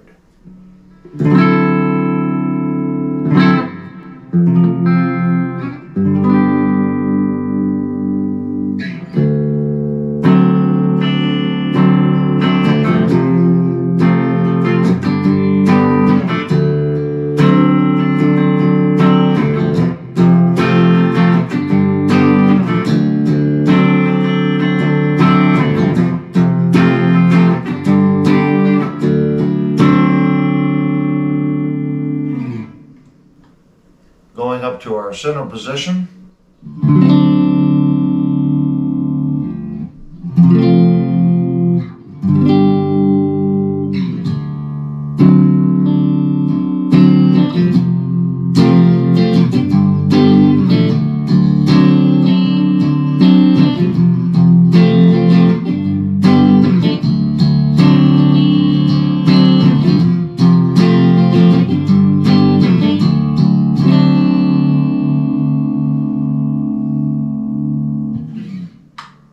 Neck position.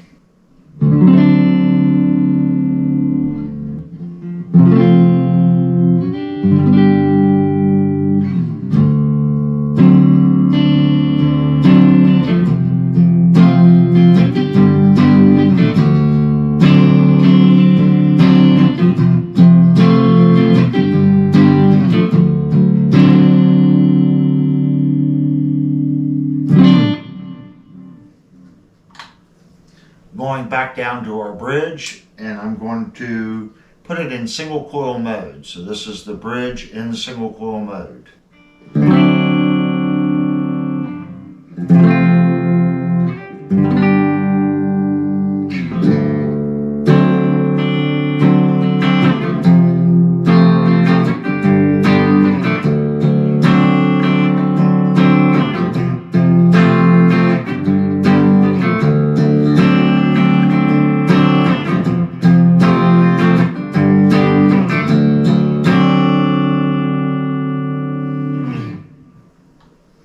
Center position.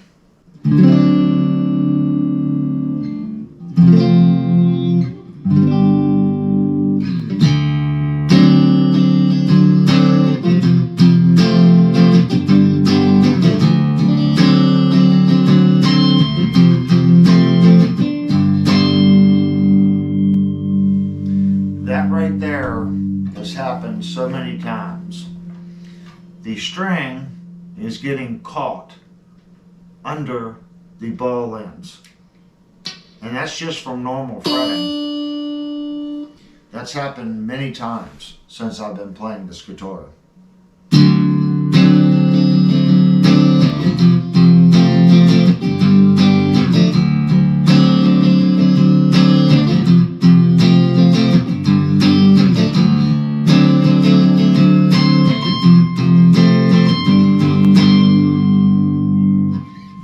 begin.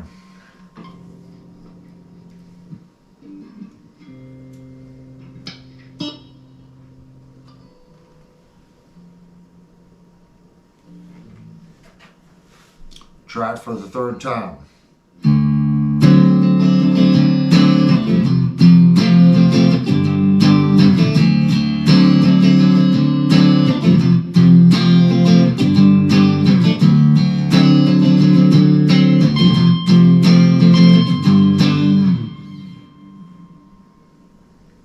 It is definitely getting hung up.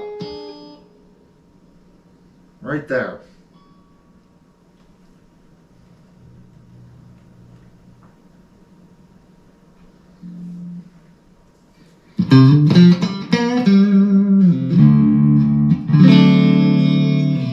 And it's a shame. The center position in split coil mode actually sounds really good.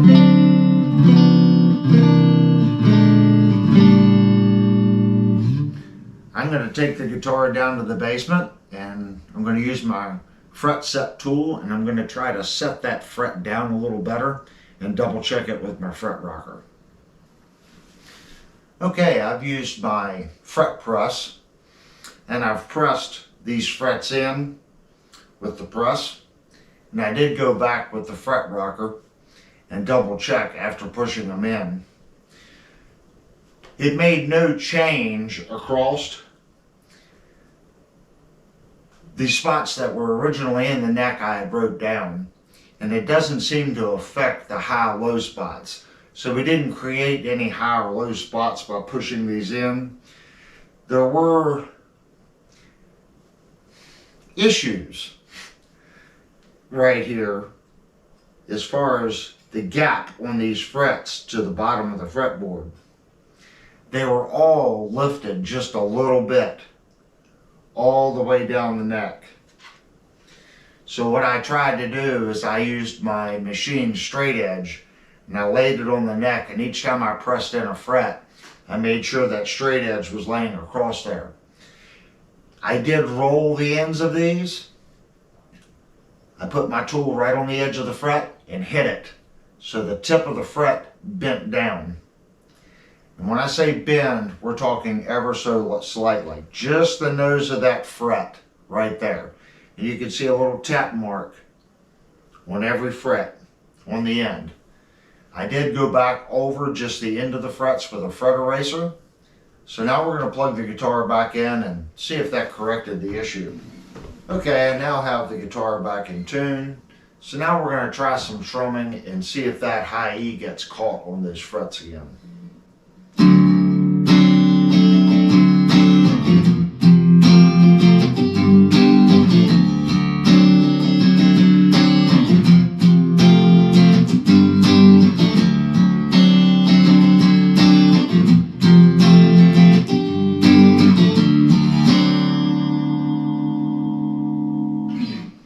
That was our center position.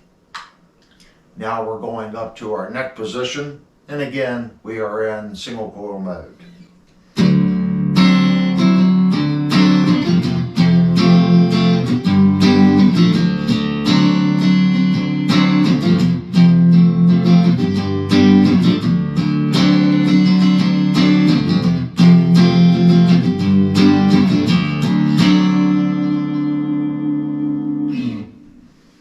In my opinion, these pickups actually sound better in the split coil mode. If you disassembled these pickups and just used the active coil that's working, they would be monster Strat pickups. I really like the sound that they have in single coil mode.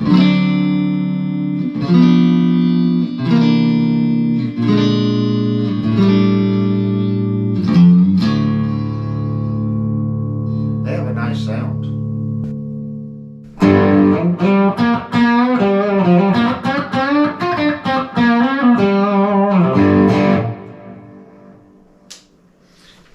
I have switched the amp over to the crunch channel, and we're going to do the exact same thing in the crunch channel.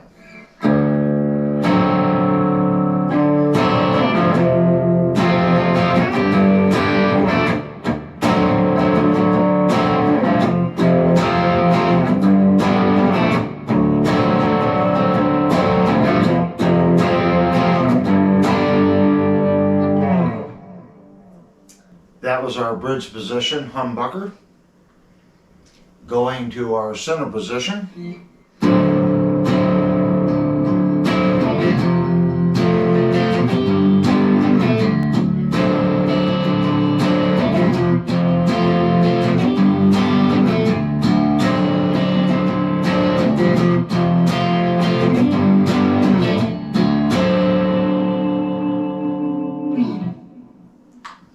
Up to our neck position.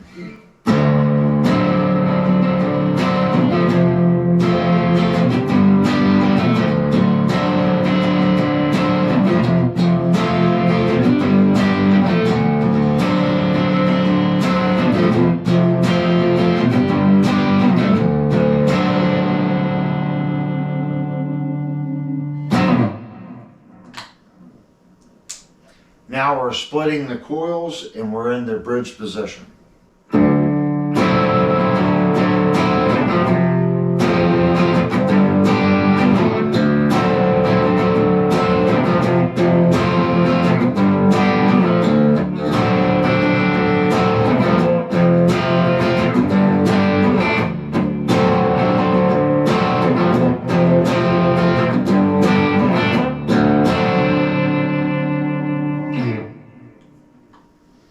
Up to our center position.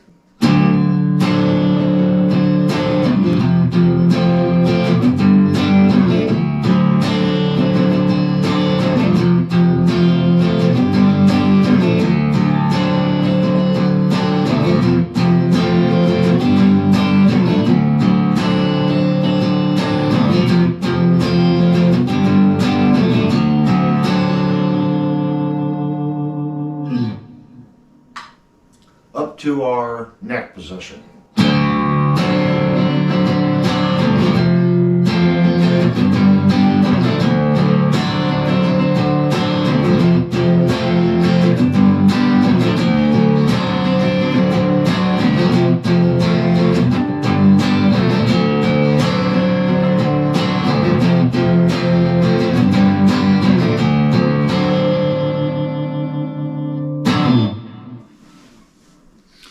Okay, for a couple different sound samples, I have plugged the guitar into my Line 6 HX Stomp, and we're just going to do some clean sounds.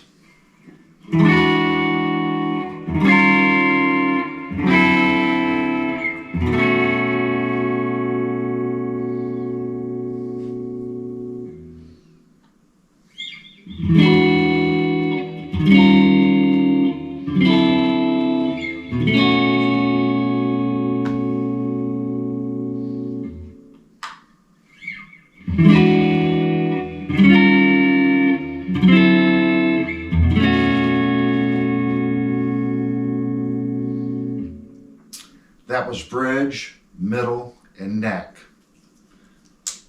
Gonna do the exact same thing, and I'm splitting the coils.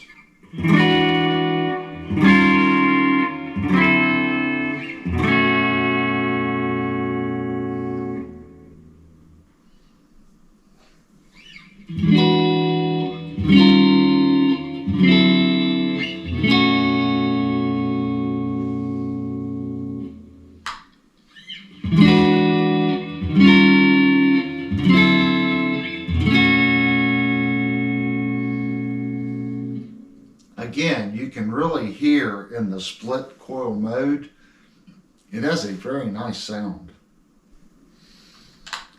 Okay, I'm going to just do a 12 bar blues starting in the bridge and humbucker mode.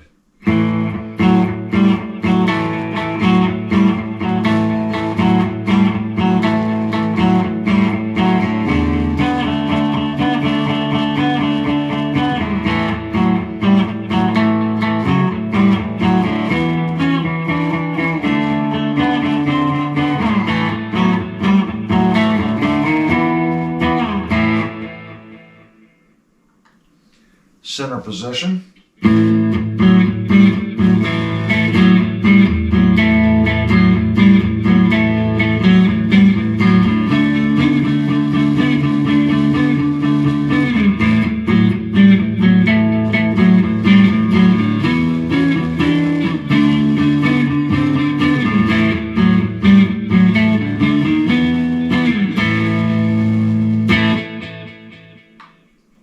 neck position.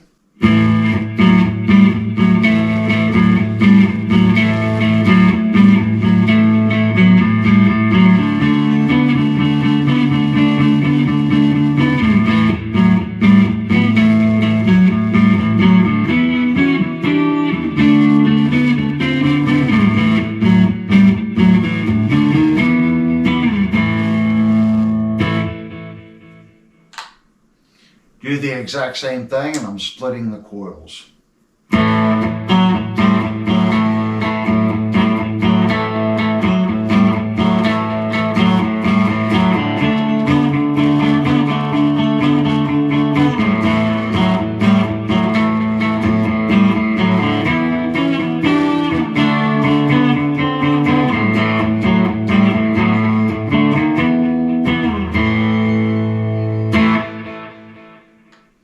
Center position.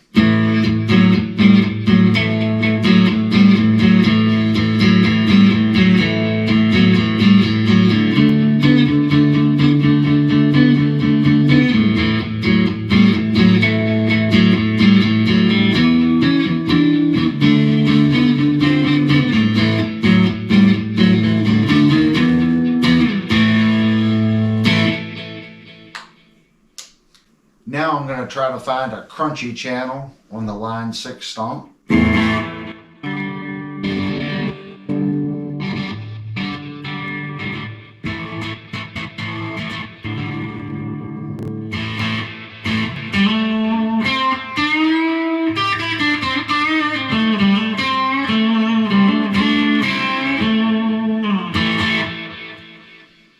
Okay, we are in the bridge position. Humbucker mode.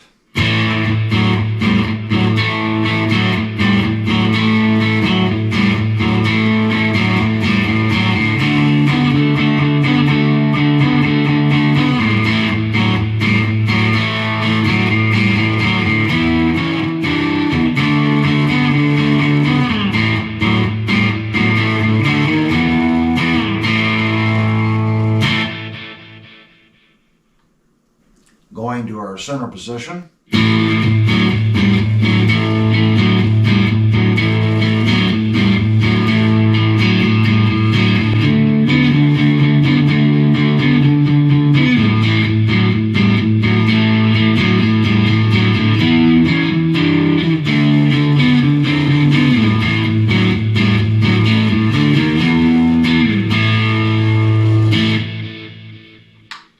Neck position.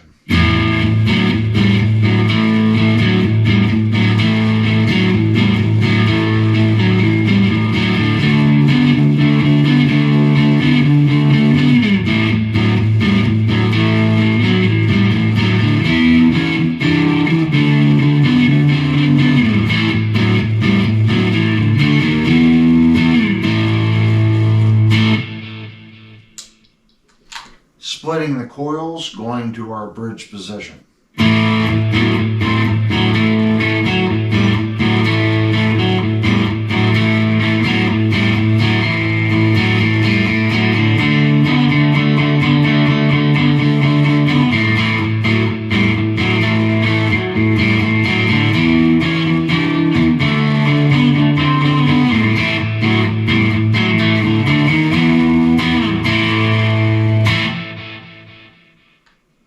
Center position.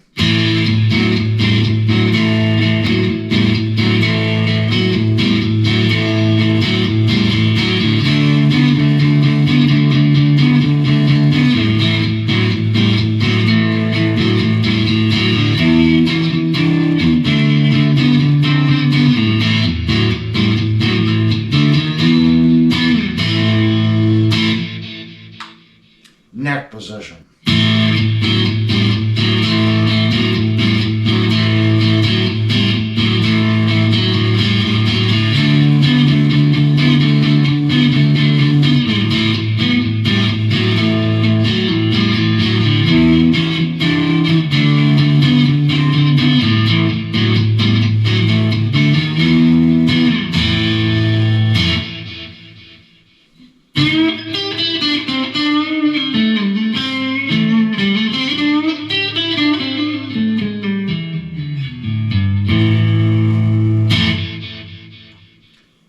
position.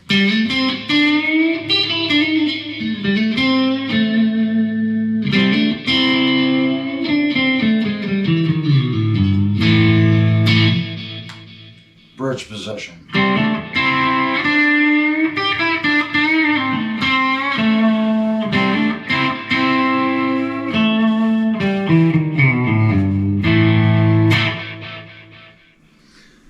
Okay, I've went to a higher gain channel.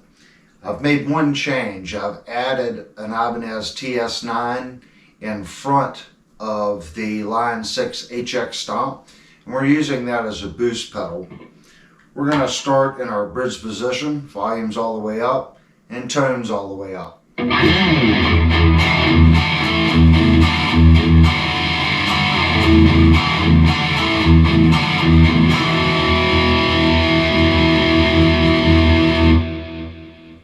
Center position.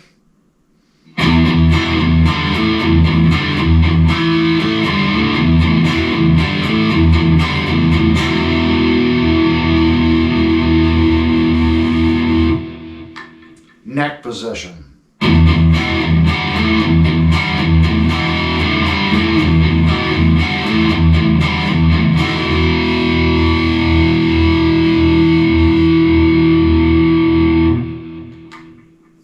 Back down to our bridge, and we're splitting the coil.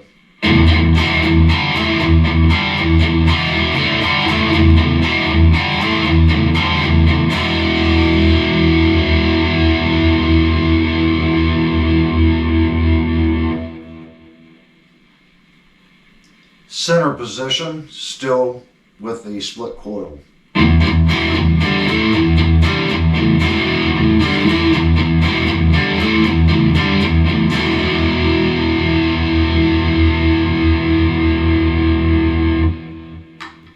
Neck position.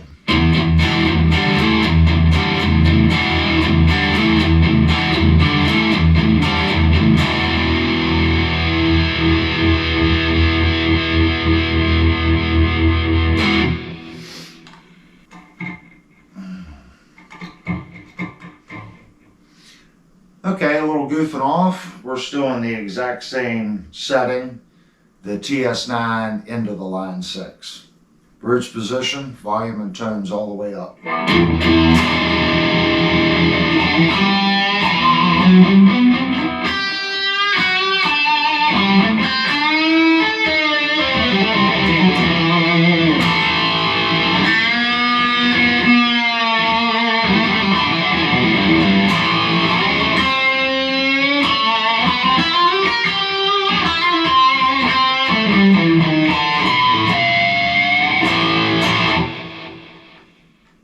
Center position.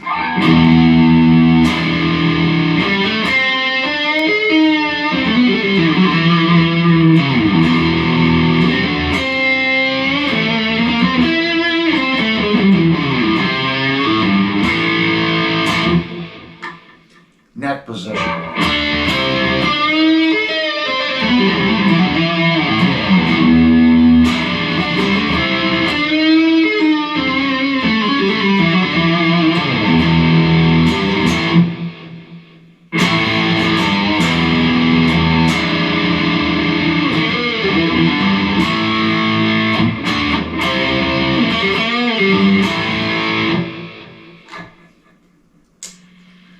Bridge position, split coil.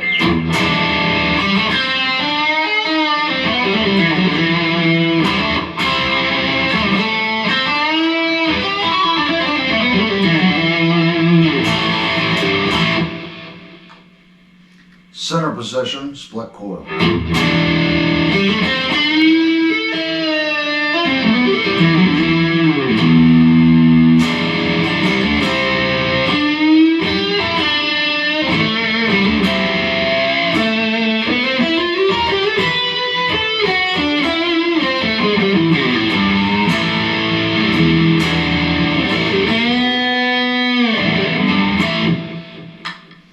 Neck position, split coil.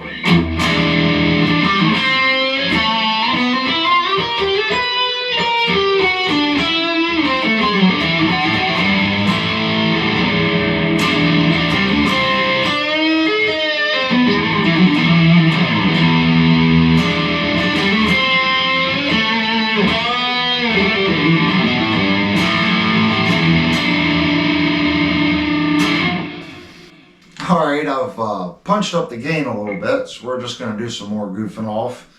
We are in the bridge position, tone and volumes all the way up.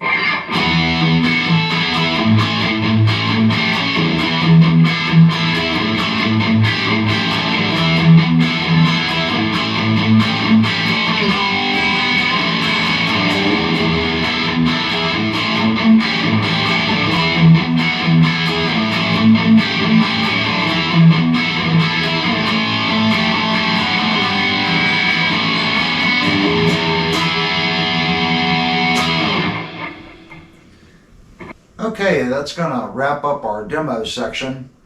In this particular video, I tried to demonstrate the guitar sounds on two completely different platforms. A little combo amp and then a line 6 Stomp. You can obviously tell there is a difference between the two sounds.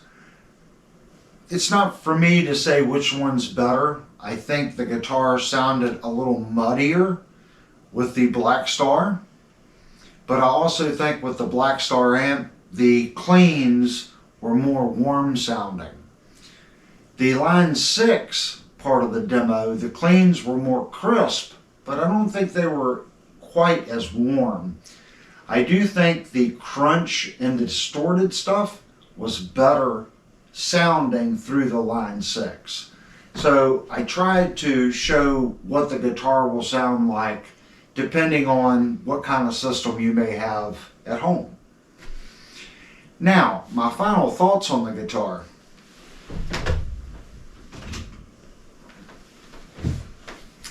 We found some issues with it.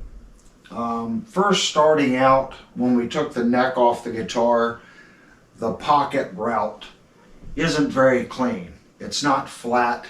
It does have, some issues in the pocket.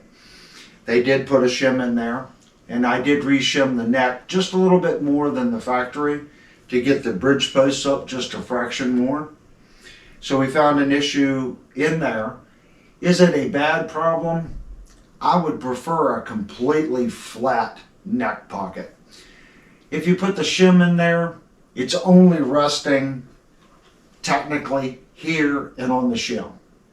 So for someone to say, oh, the neck pocket's not completely flat, and then they stick a shim in it, you're only making contact in limited areas anyway. This guitar already had a shim in it. Does it affect anything? That's really for you to decide. The next issue I come across was the soft metal that they're using on the locking nut and the base plate of the tremolo. When I took the guitar apart, I saw that there were some burrs on the knife edge and 2 flat spots. It's a brand new guitar. It should not have flat spots on the knife edge. I did clean them up and reinstall the bridge. When I put new strings on the guitar, since there's no string tree here, the string angle to the locking nut base is way off. So you have to tune each string without this locked. The back side of the string is off the seat of the locker at least 3 or 4 millimeters.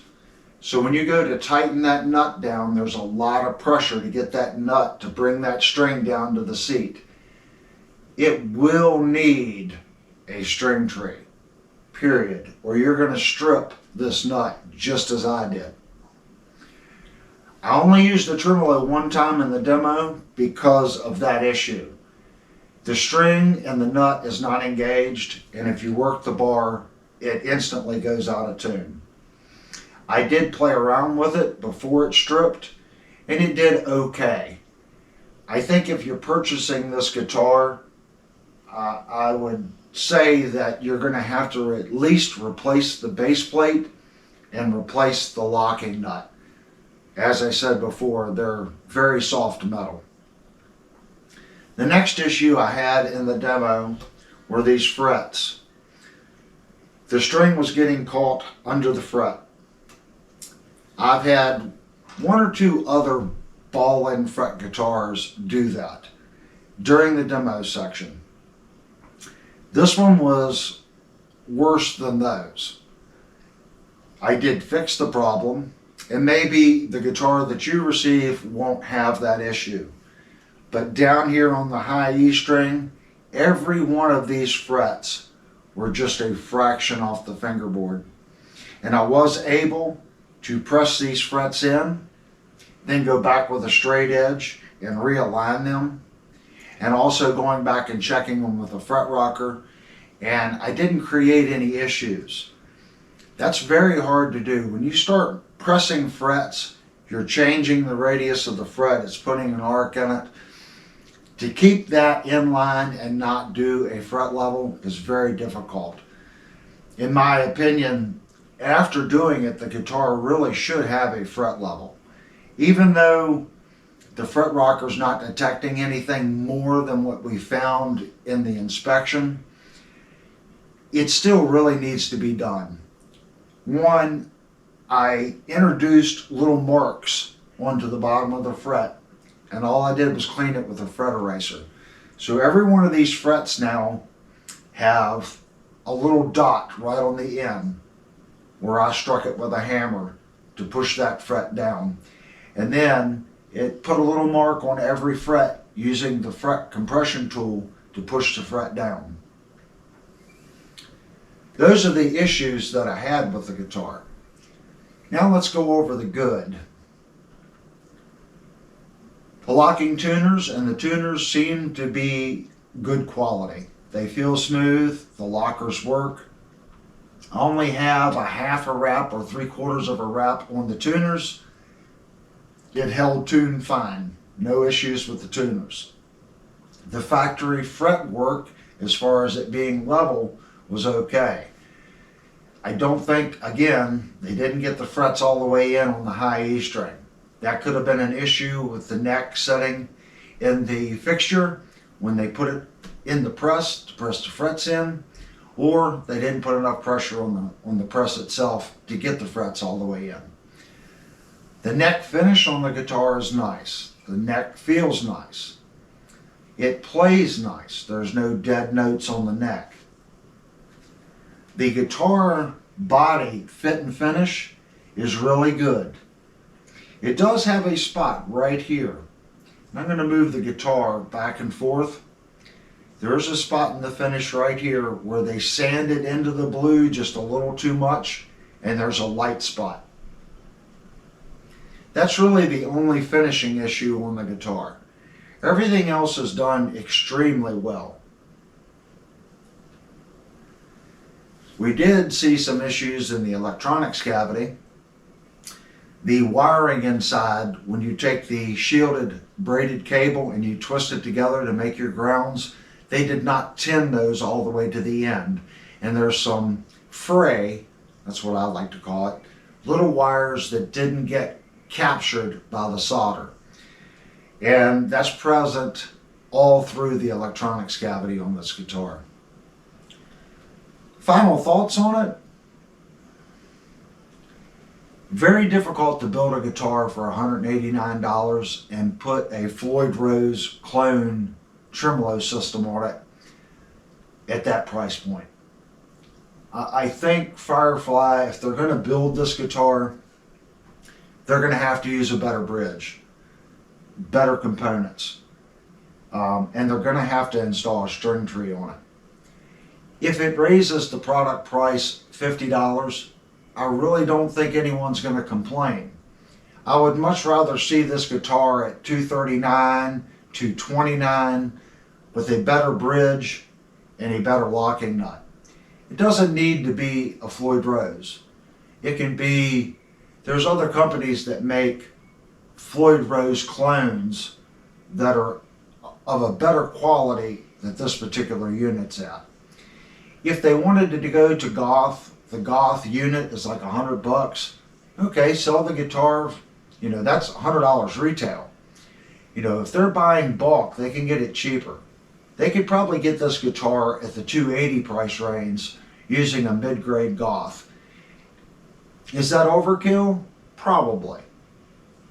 I think if they put $50 on their end and put a better system in, this would be a much, much, much better guitar. During the demo section, I talked about the pickups. Do I mind the sound of the humbuckers? The humbuckers in the guitar, the humbuckers sound good. I'm really impressed how they sound when you split the coil. The pickups really sound good in split coil mode. I'm not sure what's going on in the humbucker mode. They seem to lose a little bit of their articulation, but in single coil mode, they're phenomenal pickups. I would play this guitar 80% of the time, 75% of the time in single coil mode. I'm actually thinking about ripping the pickups out of it, disassembling them, and making 2 single coils out of them. They really sound good in the single coil mode. If you bought one of these guitars and you had a completely different experience with it, this is just one guitar. Maybe all the other ones, maybe they're fine. They didn't have the neck pocket issue. You know, maybe they came with a string tree. You know, post below, hey, I bought one and this is what I received from Guitar Gardens. That's what the channel's all about. It's my job to review the guitar, tear it apart, show everything that I can possibly show on the guitar, which we did in this video. We took measurements of all the cavities. We took our original Floyd Rose bridge, put it in here to see if it would fit. I understand a lot of people are buying this guitar pretty much just for the neck and the body, and they're going to change the tremolo, they're going to change the electronics, they're going to change the pickups. I tried to put all that information in the video so the modders out there can watch this video and know if the parts that they're thinking about purchasing will fit it. Anyway, if you haven't already, please smash the like button and consider subscribing. When I see the subscriber count go up, it really makes me feel good. It lets me know that you all appreciate these highly detailed videos. Granted, I know that this was an extremely long video, but we really tore this guitar apart and we put a lot of information on it. Whether you're wanting to buy it in its stock form or you're going to buy it to mod it, the information is in that video or in this video for you. Anyway, thank you for clicking on the video.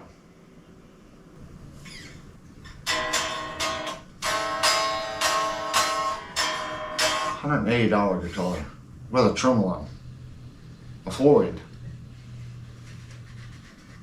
That's crazy.